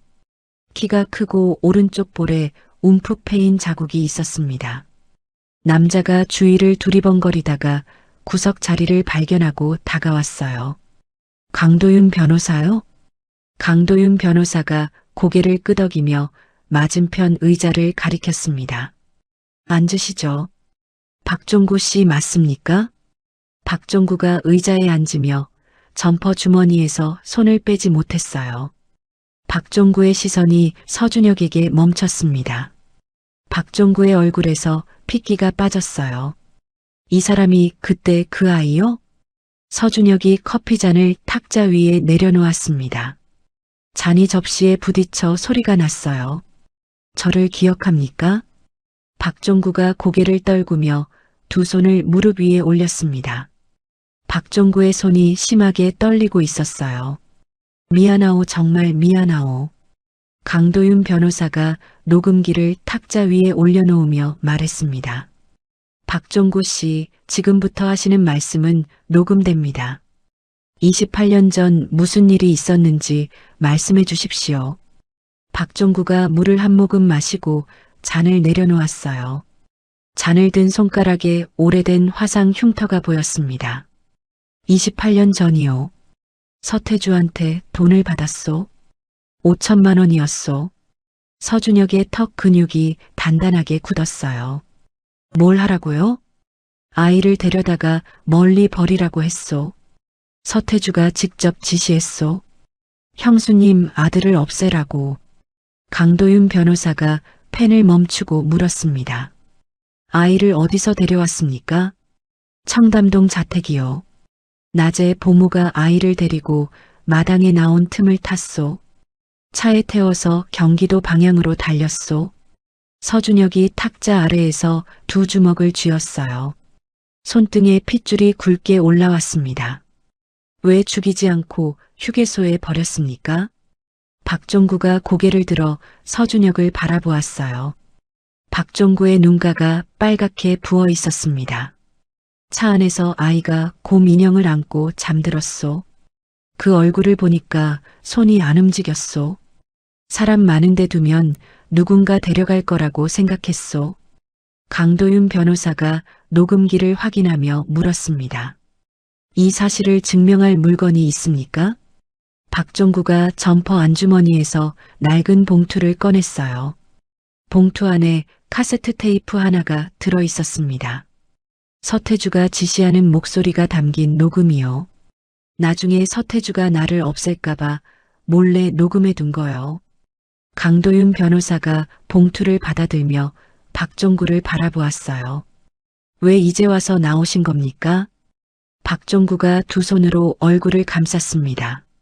손가락 사이로 목소리가 새어나왔어요. 서태주 쪽에서 사람이 왔소. 입 다물라고 협박했소. 이번에는 돈이 아니라 칼이었소. 이대로 있으면 죽겠다 싶어서 차라리 먼저 나온 거요. 서준혁이 자리에서 일어섰어요. 서준혁이 박종구를 내려다보았습니다. 서준혁의 입술이 떨렸어요. 무언가 말하려다가 입을 다물고 고개를 돌렸습니다. 커피점 유리창 너머로 시선을 던진 서준혁의 눈가가 젖어 있었죠. 강도윤 변호사가 자리에서 일어나며 말했습니다. 박종구 씨, 지금부터 안전한 장소로 모시겠습니다. 검찰에 증인 보호를 요청할 겁니다. 박종구가 고개를 끄덕이며 자리에서 일어났어요. 박종구가 서준혁 앞을 지나가다가 멈췄습니다. 그때 그 곰 인형 아직 가지고 있어? 서준혁이 천천히 고개를 돌려 박종구를 바라보았어요. 있습니다. 박종구의 입꼬리가 한번 떨리더니 고개를 숙이며 문을 향해 걸어갔습니다. 강도윤 변호사가 서준혁의 옆에 서며 낮은 목소리로 말했어요. 카세트 테이프, 법인카드 내역, 찜질방 영상, 기사 제보자 통화 녹음, 해외 검사 결과, 그리고 박종구 증언까지 고발장을 오늘 밤에 완성합니다. 서준혁이 주머니에서 파출소 사진을 꺼내 한참 내려다보았습니다. 강 변호사님, 어머니한테 먼저 알려야 하지 않습니까? 강도윤 변호사가 차 열쇠를 꺼내며 고개를 끄덕였어요. 지금 바로 회장님께 가시죠. 저녁 윤정희 회장의 청담동 자택 거실이었습니다. 윤정희 회장이 소파에 앉아 강도윤 변호사의 말을 듣고 있었어요. 테이블 위에 카세트 테이프와 서류 묶음이 놓여 있었습니다. 강도윤 변호사가 카세트 테이프를 가리키며 말했어요.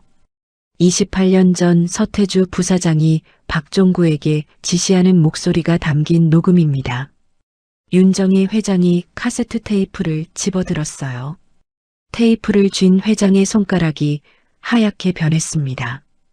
태주가 직접? 박종구가 증언했습니다. 서태주 부사장이 5천만 원을 주고 아이를 데려다 버리라고 시켰다고요. 윤정희 회장이 테이프를 테이블 위에 내려놓았어요. 회장의 두 손이 무릎 위에서 부들부들 떨렸습니다. 회장이 이를 악물며 고개를 떨구었어요. 같은 밥상에서 밥을 먹었어요. 명절마다 얼굴을 맞대고 앉았어요. 그 사람이 내 아들을 버렸어요. 회장의 목소리가 갈라졌어요. 회장이 고개를 들었습니다. 눈이 빨갛게 충혈되어 있었어요. 윤준이가 얼마나 무서웠을까. 3살짜리가 모르는 사람 차에 타서 얼마나 울었을까. 서준혁이 거실 입구에 서서 윤정희 회장을 바라보고 있었어요. 서준혁의 두 손이 바지 옆에 붙은 채 주먹을 쥐고 있었습니다. 윤정희 회장이 서준혁을 돌아보았어요. 윤준아. 서준혁이 한 걸음 앞으로 나왔습니다. 다 들었습니다, 어머니. 윤정희 회장이 자리에서 일어나 서준혁 앞에 섰어요. 회장의 손이 올라와 서준혁의 팔을 잡았습니다. 미안해, 엄마가 지켜주지 못해서 미안해. 서준혁이 고개를 저었어요. 어머니 잘못이 아닙니다. 윤정희 회장이 서준혁의 팔을 놓고 등을 곧게 세웠어요. 손수건으로 눈물을 닦은 회장의 눈빛이 달라졌습니다. 강 변호사, 고발장 내일 아침에 접수하세요. 강도윤 변호사가 고개를 끄덕이며 가방에서 서류를 꺼냈어요. 고발 대상은 3명입니다. 서태주 부사장, 서민재 상무, 장세훈 전무. 혐의는 유괴, 증거 조작, 횡령, 명예훼손이에요. 회장님 서명이 필요합니다. 윤정희 회장이 펜을 들어 고발장 하단에 서명했습니다. 펜을 내려놓은 회장의 손등에 핏줄이 선명하게 서 있었어요. 끝까지 가겠습니다. 강도윤 변호사가 고발장을 가방에 넣으며 말했어요. 회장님, 한 가지 더 말씀드릴 것이 있습니다. 검찰의 해외 계좌 동결도 함께 요청하겠습니다. 서태주 부사장과 장세훈 전무의 공동명의 계좌에 약 1270억 원이 있는 것으로 파악됐습니다. 윤정희 회장의 눈이 커졌어요. 1270억이요? 네. 28년 동안 회사 자금을 빼돌린 겁니다. 윤정희 회장이 소파 팔걸이를 꽉 움켜쥐었어요. 회장의 입술이 가늘게 떨렸습니다. 내가 아들을 찾느라 정신이 없는 동안 그 사람이 회사까지 먹고 있었던 거예요. 서준혁이 윤정희 회장 옆에 앉으며 말했어요. 어머니, 이제 다 찾아오면 됩니다. 윤정희 회장이 서준혁을 바라보았어요. 회장의 입꼬리가 떨리다가 살짝 올라갔습니다. 그래, 다 찾아와야지. 다음 날 아침 강도윤 변호사가 검찰청 계단을 올라갔습니다. 고발장이 든 서류 봉투를 접수 창구에 내밀었어요.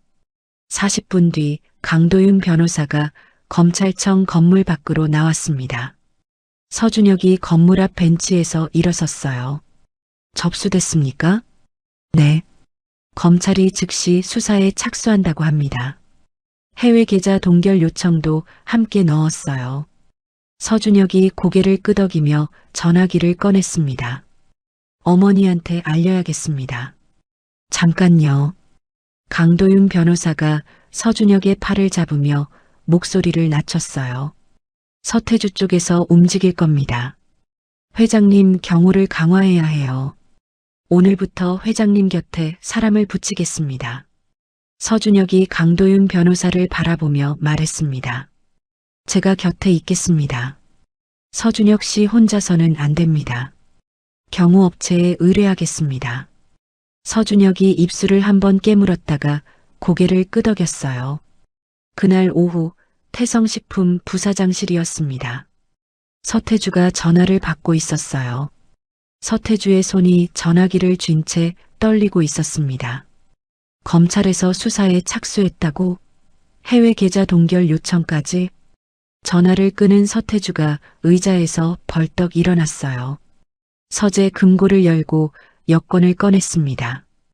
여권을 양복 안주머니에 넣는 서태주의 이마에 땀이 흘렀어요. 서태주가 서민재에게 전화를 걸었습니다. 민재야, 검찰이 움직였다. 계좌가 동결되기 전에 장세훈을 만나야 한다. 서민재의 목소리가 전화 너머로 들렸어요. 아버지, 지금 나가시면 안 됩니다. 검찰이 출국 금지를 걸 수 있어요. 닥쳐. 계좌가 묶이면 끝이야. 서태주가 전화를 끊고 부사장실을 나섰습니다. 같은 시각 장세훈 전무가 태성식품 본사 지하주차장에서 차에 시동을 걸고 있었어요. 장세훈의 전화가 울렸습니다. 장 전무님, 검찰에서 해외 계좌 동결 요청을 넣었답니다. 장세훈의 손이 핸들 위에서 멈췄어요. 장세훈이 백미러를 보며 이를 악물었습니다. 동결이 실행되기 전에 돈을 빼야 한다. 서태주 부사장은 어디 있냐? 지금 공항으로 가시는 것 같습니다. 장세훈이 차를 출발시키며 중얼거렸어요. 공항은 안 돼. 검찰이 먼저 막을 거야. 장세훈이 방향을 틀어 강남 쪽으로 향했습니다. 이틀 뒤 아침 뉴스에 태성식품 관련 기사가 떴어요. 태성식품 회장 윤정의 과거 정신과 입원 기록 확인이라는 제목이었습니다. 기사 안에 윤정희 회장이 15년 전석 달간 정신과에 입원했던 의료 기록 사본이 첨부되어 있었어요. 윤정희 회장이 거실 텔레비전 앞에 서서 뉴스를 보고 있었습니다. 리모컨을 쥔 회장의 손이 떨렸어요. 서준혁이 거실로 뛰어들어왔습니다. 어머니, 뉴스 보셨습니까? 윤정희 회장이 리모컨을 소파 위에 내려놓으며 고개를 돌렸어요. 회장의 얼굴이 하얗게 질려 있었습니다. 장세훈이야. 그 사람만 이 기록을 알고 있었어. 서준혁이 전화기를 꺼내 강도윤 변호사에게 전화를 걸었어요. 강 변호사님, 뉴스 보셨습니까? 회장님 정신과 입원 기록이 유출됐습니다. 강도윤 변호사의 목소리가 빠르게 들렸어요. 맞습니다. 장세훈이 흘린 것으로 보입니다. 주가에 영향을 줘서 이사회를 흔들려는 거예요. 어떻게 해야 합니까? 회장님이 직접 기자회견을 여는 수밖에 없습니다. 숨기면 더 커져요. 전화를 끊은 서준혁이 윤정희 회장을 바라보았습니다. 어머니, 강 변호사님이 기자회견을 하시라고 합니다. 윤정희 회장이 창밖을 바라보며 입을 열었어요. 15년 전에 윤준이를 찾다가 쓰러졌어요. 석 달 동안 병원에 있었어요. 아들을 잃은 엄마가 아픈 게 잘못이야? 서준혁이 윤정희 회장 앞에 섰습니다. 잘못이 아닙니다. 그러니까 직접 말씀하시는 겁니다. 윤정희 회장이 서준혁의 눈을 한참 바라보다가 고개를 끄덕였어요. 그래, 숨길 게 없어. 그날 오후 태성식품 본사 기자회견장이었습니다. 윤정희 회장이 단상에 올라 마이크 앞에 섰어요. 카메라 플래시가 터지는 가운데 회장이 입을 열었습니다. 15년 전 사라진 아들을 찾다가 몸과 마음이 무너졌습니다. 석 달간 병원에서 치료를 받았습니다. 아들을 잃은 어미가 쓰러진 것을 부끄러워하지 않겠습니다. 기자들이 일제히 손을 들었어요. 윤정희 회장이 기자 한 명을 가리켰습니다. 회장님, 그 아들을 찾으셨다는 소문이 사실입니까? 윤정희 회장이 서준혁을 돌아보았어요. 서준혁이 회견장 뒤쪽에 서 있었습니다. 회장이 다시 정면을 바라보며 말했어요. 네. 28년 만에 제 아들을 찾았습니다. 회견장이 술렁였어요. 카메라 셔터 소리가 쏟아졌습니다. 그날 저녁 태성식품 주가가 장마감 직전 12% 하락했어요. 장세훈의 계획대로 시장이 흔들리고 있었습니다. 그러나 같은 시각 검찰이 해외 계좌 동결 명령을 집행했어요. 장세훈과 서태주의 공동명의 해외 계좌 1270억 원이 묶였습니다. 장세훈이 강남의 한 오피스텔에서 전화를 받았어요. 계좌가 동결됐다고? 장세훈이 전화를 내려놓고 벽을 주먹으로 쳤습니다. 장세훈의 입에서 거친 숨이 터져나왔어요. 끝장을 내야 한다. 장세훈이 전화를 다시 들었습니다. 사람을 보내. 윤정희 회장을 데려와. 회장이 고발을 취하하면 끝나는 거야. 그날 밤 윤정희 회장이 청담동 자택에서 나와 차에 탔어요. 경호원 한 명이 운전석에 앉아 있었습니다. 차가 청담동 골목을 빠져나가는데 검은색 승합차 한 대가 뒤를 따랐어요. 신호등에 멈춘 순간 승합차에서 남자 4명이 내렸습니다. 남자들이 윤정희 회장의 차를 둘러쌌어요. 운전석 문이 열리고 경호원이 끌려 나왔습니다. 윤정희 회장이 뒷좌석에서 문을 잠그려 했지만 남자 한 명이 창문을 깨고 문을 열었어요. 회장의 팔을 잡고 승합차로 끌고 갔습니다. 윤정희 회장이 소리를 질렀어요. 이게 무슨 짓이야? 남자가 회장의 입을 막으며 승합차 뒷좌석에 밀어 넣었습니다. 승합차가 빠르게 출발했어요. 쓰러진 경호원이 전화기를 꺼내 서준혁에게 전화를 걸었습니다. 서준혁 씨, 회장님이 납치됐습니다. 검은색 승합차입니다. 서준혁의 얼굴이 굳었어요. 서준혁이 전화를 끊고 현관을 뛰쳐나갔습니다. 서준혁이 강도윤 변호사에게 전화를 걸며 달렸어요. 강 변호사님, 어머니가 납치됐습니다. 경찰에 신고해 주십시오. 알겠습니다. 서준혁 씨, 혼자 움직이지 마십시오. 서준혁이 전화를 끊었어요. 경호원에게 다시 전화를 걸었습니다. 승합차 번호를 봤습니까? 앞 4자리만 봤습니다. 4327입니다. 방향은요? 강남대로 방향으로 갔습니다.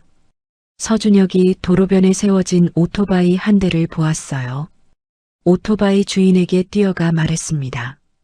급한 일입니다. 오토바이를 빌려주십시오. 살해하겠습니다. 주인이 서준혁의 표정을 보고 열쇠를 건넸어요.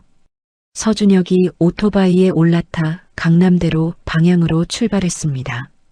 승합차의 뒤를 쫓은 서준혁이 20분 뒤 강남 외곽의 한 폐건물 앞에 도착했어요. 승합차가 건물 앞에 세워져 있었습니다. 서준혁이 오토바이를 세우고 건물 안으로 들어갔어요.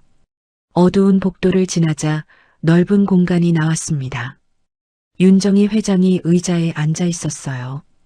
양손이 의자 팔걸이에 묶여 있었습니다. 회장의 얼굴에 긁힌 자국이 있었어요. 장세훈이 회장 앞에 서 있었습니다. 회장님, 간단합니다. 고발을 취하하시면 됩니다. 윤정희 회장이 장세훈을 올려다보며 말했어요. 장세훈, 네가 이런 짓까지 하는 거야? 저도 살아야 합니다. 고발을 취하하시면 아무 일 없었던 것처럼 돌려보내드리겠습니다. 윤정희 회장이 고개를 저었어요. 안 해. 장세훈의 얼굴이 일그러졌습니다. 회장님, 다시 생각하십시오. 28년 동안 내 아들을 빼앗아 놓고 이제 와서 취하하라고? 죽어도 안 해. 장세훈이 뒤에 서 있던 남자들에게 고개를 끄덕였어요. 남자 한 명이 회장의 어깨를 눌렀습니다. 그때 건물 입구에서 발소리가 울렸어요. 서준혁이 넓은 공간 안으로 걸어 들어왔습니다. 장세훈이 고개를 돌려 서준혁을 보았어요. 누구야? 서준혁이 걸음을 멈추지 않고 다가왔습니다. 장세훈이 남자들에게 소리쳤어요. 막아. 남자 4명이 서준혁에게 달려들었습니다. 첫 번째 남자가 주먹을 휘둘렀어요. 서준혁이 몸을 낮춰 피하며 남자의 복부를 가격했습니다. 남자가 허리를 잡고 쓰러졌어요. 두 번째 남자가 뒤에서 서준혁의 목을 잡으려 했습니다. 서준혁이 몸을 돌려 남자의 팔을 비틀었어요. 남자가 비명을 지르며 바닥에 넘어졌습니다. 세 번째와 네 번째 남자가 동시에 달려들었어요. 서준혁이 한 명의 다리를 걸어 넘어뜨리고 다른 한 명의 턱을 팔꿈치로 쳤습니다. 두 사람이 나란히 바닥에 쓰러졌어요. 장세훈이 뒷걸음질치며 주머니에서 칼을 꺼냈습니다. 장세훈의 손이 떨리고 있었어요. 오지 마. 서준혁이 멈추지 않고 한 걸음 다가갔습니다. 장세훈이 칼을 휘둘렀어요. 서준혁이 왼팔로 칼날을 막았습니다. 팔뚝에서 피가 흘렀어요. 서준혁이 오른손으로 장세훈의 손목을 잡아 비틀었습니다. 칼이 바닥에 떨어졌어요. 서준혁이 장세훈의 멱살을 잡고 벽에 밀어붙였습니다. 어머니한테 손대지 마. 장세훈의 다리에서 힘이 빠졌어요. 장세훈이 벽을 타고 주저앉았습니다. 서준혁이 장세훈을 놓고 윤정희 회장에게 달려갔어요. 의자 팔걸이에 묶인 끈을 풀며 말했습니다. 어머니, 괜찮습니까? 윤정희 회장이 풀려난 손으로 서준혁의 얼굴을 잡았어요. 서준혁의 팔뚝에서 흐르는 피를 보며 회장의 입이 벌어졌습니다. 윤준아, 팔에 피가 나잖아. 괜찮습니다. 어머니가 다치신 데는 없습니까? 윤정희 회장이 서준혁의 팔을 두 손으로 감싸 잡았어요. 회장의 눈에서 눈물이 흘러내렸습니다. 바보야, 왜 혼자 와다치면 어떡해. 건물 밖에서 경찰 사이렌 소리가 울렸어요. 강도윤 변호사의 신고를 받은 경찰이 도착한 것이었습니다. 경찰이 건물 안으로 들어와 장세훈과 남자 4명을 체포했어요. 장세훈이 수갑을 찬 채 끌려나가며 고개를 숙였습니다. 경찰관이 서준혁에게 다가왔어요. 팔 치료부터 받으셔야 합니다. 서준혁이 고개를 저었습니다. 어머니 먼저 병원에 데려다 주십시오. 윤정희 회장이 서준혁의 손을 잡았어요. 회장의 손이 떨리고 있었지만 서준혁의 손을 놓지 않았습니다. 같이 가자. 경찰차가 두 사람을 태우고 병원으로 향했어요. 차 안에서 윤정희 회장이 서준혁의 다치지 않은 오른손을 꼭 잡고 있었습니다. 회장의 입술이 움직였어요. 이제 안 놓을 거야. 다시는 안 놓을 거야. 서준혁이 윤정희 회장의 손을 한 번 꼭 쥐었어요. 서준혁의 눈가가 젖어 있었지만 입꼬리가 살짝 올라가 있었습니다. 6달이 지났습니다. 서울중앙지방법원 대법정이었어요. 방청석이 빈자리 없이 꽉 차 있었습니다. 기자들이 법정 입구 양쪽에 카메라를 들고 서 있었죠. 서준혁이 방청석 첫 번째 줄에 앉아 정면을 바라보고 있었어요. 왼쪽 팔뚝에 흉터가 희미하게 남아 있었습니다. 윤정희 회장이 서준혁의 옆에 앉아 두 손을 무릎 위에 가지런히 모으고 있었어요. 피고인석에 서태주가 수갑을 찬 채 앉아 있었습니다. 6달 전과 달리 서태주의 머리카락이 하얗게 새어 있었어요. 양복 대신 회색 수의를 입은 서태주의 어깨가 축 처져 있었죠. 서태주 옆에 서민재가 고개를 숙인 채 앉아 있었어요. 서민재의 손톱이 물어뜯겨 들쭉날쭉했습니다. 그 옆에 장세훈이 앉아 있었어요. 장세훈의 오른쪽 손목에 깁스가 감겨 있었습니다. 재판장이 자리에 앉으며 입을 열었어요. 피고인들에 대한 선고를 시작하겠습니다. 법정이 조용해졌습니다. 기침 소리 하나 들리지 않았어요. 피고인 서태주는 28년 전 친형의 아들을 유기하고 회사 자금 1270억 원을 횡령하며 증거를 조작하여 수사를 방해한 혐의가 모두 인정됩니다. 서태주가 고개를 들어 재판장을 바라보았어요. 서태주의 입술이 바짝 말라 갈라져 있었습니다. 피고인 서태주를 징역 25년에 처합니다. 방청석에서 웅성거리는 소리가 퍼졌어요. 서태주의 몸이 앞으로 기울었습니다. 두 손으로 피고인석 난간을 잡은 서태주의 손가락이 하얗게 질렸어요. 피고인 서민재는 증거 조작, 명예훼손, 뇌물공여 혐의가 인정됩니다. 징역 12년에 처합니다. 서민재가 고개를 더 깊이 숙였어요. 서민재의 어깨가 가늘게 떨렸습니다. 피고인 장세호는 횡령 공모, 해외 자금 은닉, 의료기록 유출, 납치 및 감금 혐의가 인정됩니다. 징역 15년에 처합니다. 장세훈이 눈을 감으며 고개를 떨구었어요. 재판장이 의사봉을 내려놓았습니다. 서태주가 피고인석에서 일어서며 방청석을 돌아보았어요. 서태주의 시선이 윤정희 회장에게 멈췄습니다. 형수님, 윤정희 회장이 서태주를 올려다보았어요. 회장의 표정이 변하지 않았습니다. 형수님, 나는 그저 이 회사를. 윤정희 회장이 서태주의 말을 끊으며 입을 열었어요. 태주야. 서태주의 입이 멈췄습니다. 네가 윤준이를 버린 날 그 애가 얼마나 울었을 것 같아? 3살짜리가 엄마를 부르면서 얼마나 울었을 것 같아? 서태주의 눈이 흔들렸어요. 28년 동안 나는 매일 밤 그의 이름을 부르며 잠들었어. 네가 내 옆에 앉아 명절 밥을 먹는 동안 나는 빈 아이방 앞에서 울고 있었어. 윤정희 회장의 목소리가 떨리지 않았어요. 회장의 눈가에 물기가 맺혔지만 한 방울도 흘러내리지 않았습니다. 할 말은 그것뿐이야. 교도관이 서태주의 팔을 잡고 일으켰어요. 서태주가 끌려나가며 한 번 더 뒤를 돌아보았습니다. 윤정희 회장은 시선을 돌리지 않았어요. 회장의 턱이 미세하게 떨렸지만 등은 곧게 서 있었습니다. 법정을 나선 윤정희 회장과 서준혁이 복도를 걸었어요. 강도윤 변호사가 뒤따르며 말했습니다. 민사소송도 마무리됐습니다. 횡령 자금 전액 환수 명령이 내려졌고 해외 계좌 동결 해제 절차에 들어갔습니다. 1270억 원이 회사로 돌아옵니다. 윤정희 회장이 걸음을 멈추며 강도윤 변호사를 돌아보았어요. 강 변호사 수고했습니다. 정말 긴 시간이었어요. 강도윤 변호사가 가볍게 고개를 숙이며 말했습니다. 회장님, 한 가지 더 남았습니다. 서준혁 씨의 호적 정정 절차요. 법원에 서류를 제출하면 한 달 안에 원래 이름을 되찾을 수 있습니다. 서준혁이 복도 창밖을 바라보며 물었어요.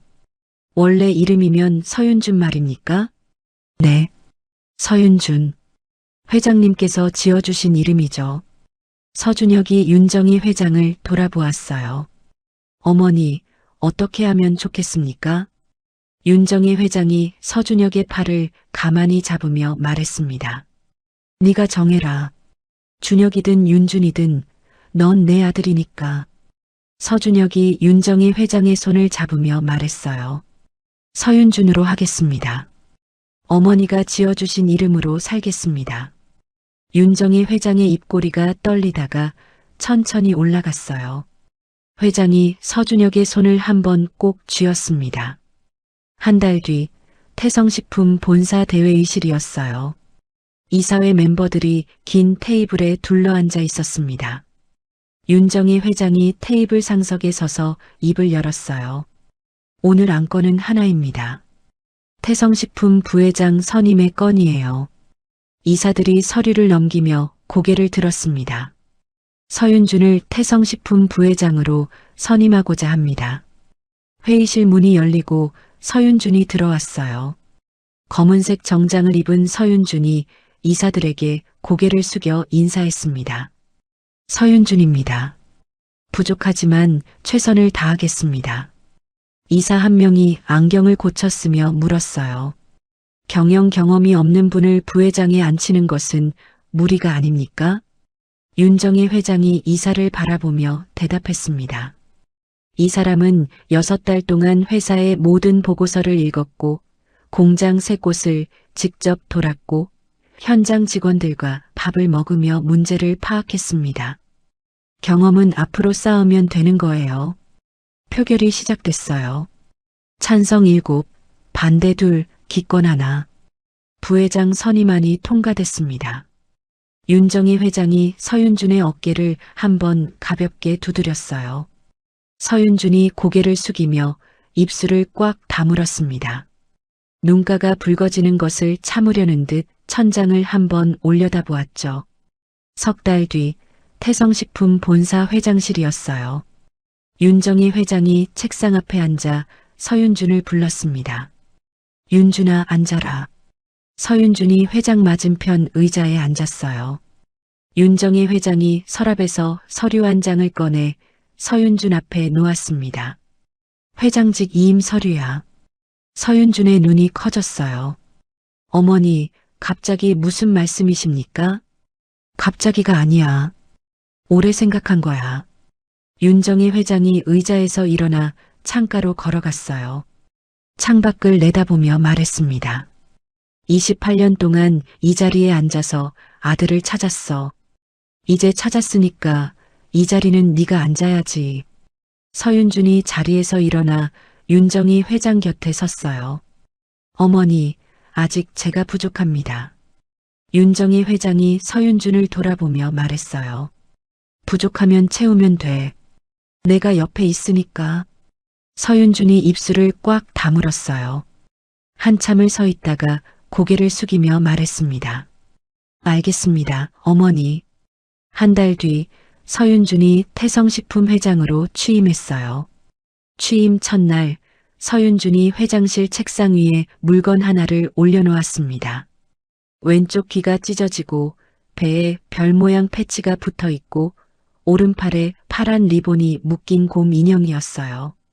그날 오후 서윤준이 강도윤 변호사를 회장실로 불렀습니다. 강 변호사님, 부탁드릴 일이 있습니다. 말씀하십시오. 태성식품 사회공헌 사업을 시작하려고 합니다. 첫 번째로 경기도 안성의 해맑은 집 고아원을 새로 짓겠습니다. 강도윤 변호사가 서윤준을 바라보며 고개를 끄덕였어요. 좋은 뜻입니다. 바로 준비하겠습니다. 그리고 하나 더요. 서윤준이 책상 서랍에서 서류를 꺼냈어요. 공익법률 지원 사업도 함께 할 겁니다. 강 변호사님이 맡아주십시오. 강도윤 변호사가 서류를 받아들며 서윤준을 바라보았습니다. 제가 맡아도 되겠습니까? 이 사건을 처음부터 끝까지 함께 해주신 분입니다. 강 변호사님이 아니면 안 됩니다. 강도윤 변호사가 고개를 숙이며 말했어요. 맡겠습니다. 2달 뒤 경기도 안성의 해맑은 집 고아원이었어요. 낡은 건물 앞에 새 건물의 기초 공사가 한창이었습니다. 서윤준이 공사 현장을 둘러보며 원장 수녀님과 함께 걸었어요. 원장님, 생활관은 아이 4명당 방 하나로 설계했습니다. 식당과 도서실도 따로 만들 겁니다. 원장 수녀님이 공사 현장을 바라보며 두 손을 모았어요. 윤준아, 네가 이렇게 돌아올 줄 몰랐다. 서윤준이 원장 수녀님을 돌아보며 말했습니다. 저를 키워주신 곳입니다. 당연히 해야 할 일이죠. 원장 수녀님이 서윤준의 손을 잡았어요. 수녀님의 주름진 손이 서윤준의 손등을 꼭 감쌌습니다. 그날 저녁 태성식품 본사 지하 주차장이었어요. 서윤준이 차에서 내리다가 주차장 입구 쪽에서 한 남자가 서 있는 것을 보았습니다. 젊은 남자였어요.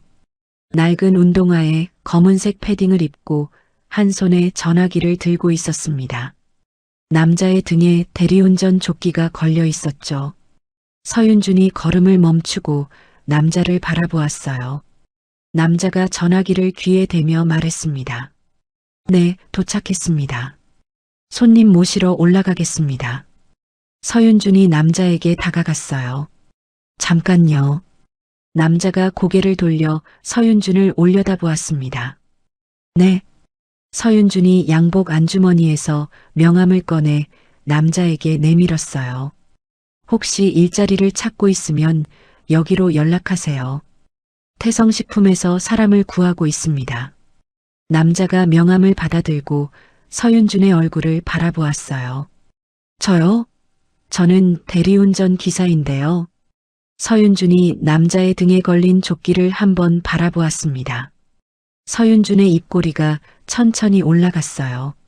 저도 대리운전 기사였습니다. 서윤준은 새벽 2시에 취객을 태우던 대리기사였습니다. 전화기 하나가 바뀌지 않았다면 그는 평생 자신이 누구인지 모른 채 살았을 겁니다. 28년이라는 시간은 한 어머니에게 매일 밤 빈 아이 방 앞에서 울게 만들었고 한 아이에게는 자신의 이름조차 모르는 삶을 살게 만들었습니다. 하지만 진실은 사라지지 않았습니다. 낡은 곰 인형에 찢어진 귀, 배에 붙은 별 모양 패치, 그리고 안감에 수노인 이름 2글자가 28년의 거짓을 무너뜨렸습니다. 피는 속일 수 없다는 말이 있죠. 서류를 조작해도, 증거를 없애도, 사람을 협박해도 결국 진실은 제자리를 찾아갑니다. 서윤준이 마지막에 대리운전 기사 청년에게 건넨 명함 한 장. 그 장면이 오래도록 마음에 남는 이유는 자신이 받지 못했던 손길을 누군가에게 먼저 내밀었기 때문일 겁니다. 잃어버린 시간은 되돌릴 수 없지만 남은 시간은 다르게 채울 수 있습니다. 오늘 이 이야기가 여러분의 마음 한쪽에 작은 온기로 남았으면 좋겠습니다. 이야기를 끝까지 들어주셔서 감사합니다. 누군가의 이야기 속에서 당신의 마음이 쉬어갈 수 있길 바랍니다. 구독과 좋아요로 이 따뜻한 여정을 찬란 사연과 함께 해주세요. 다음 이야기에서 또 만나요.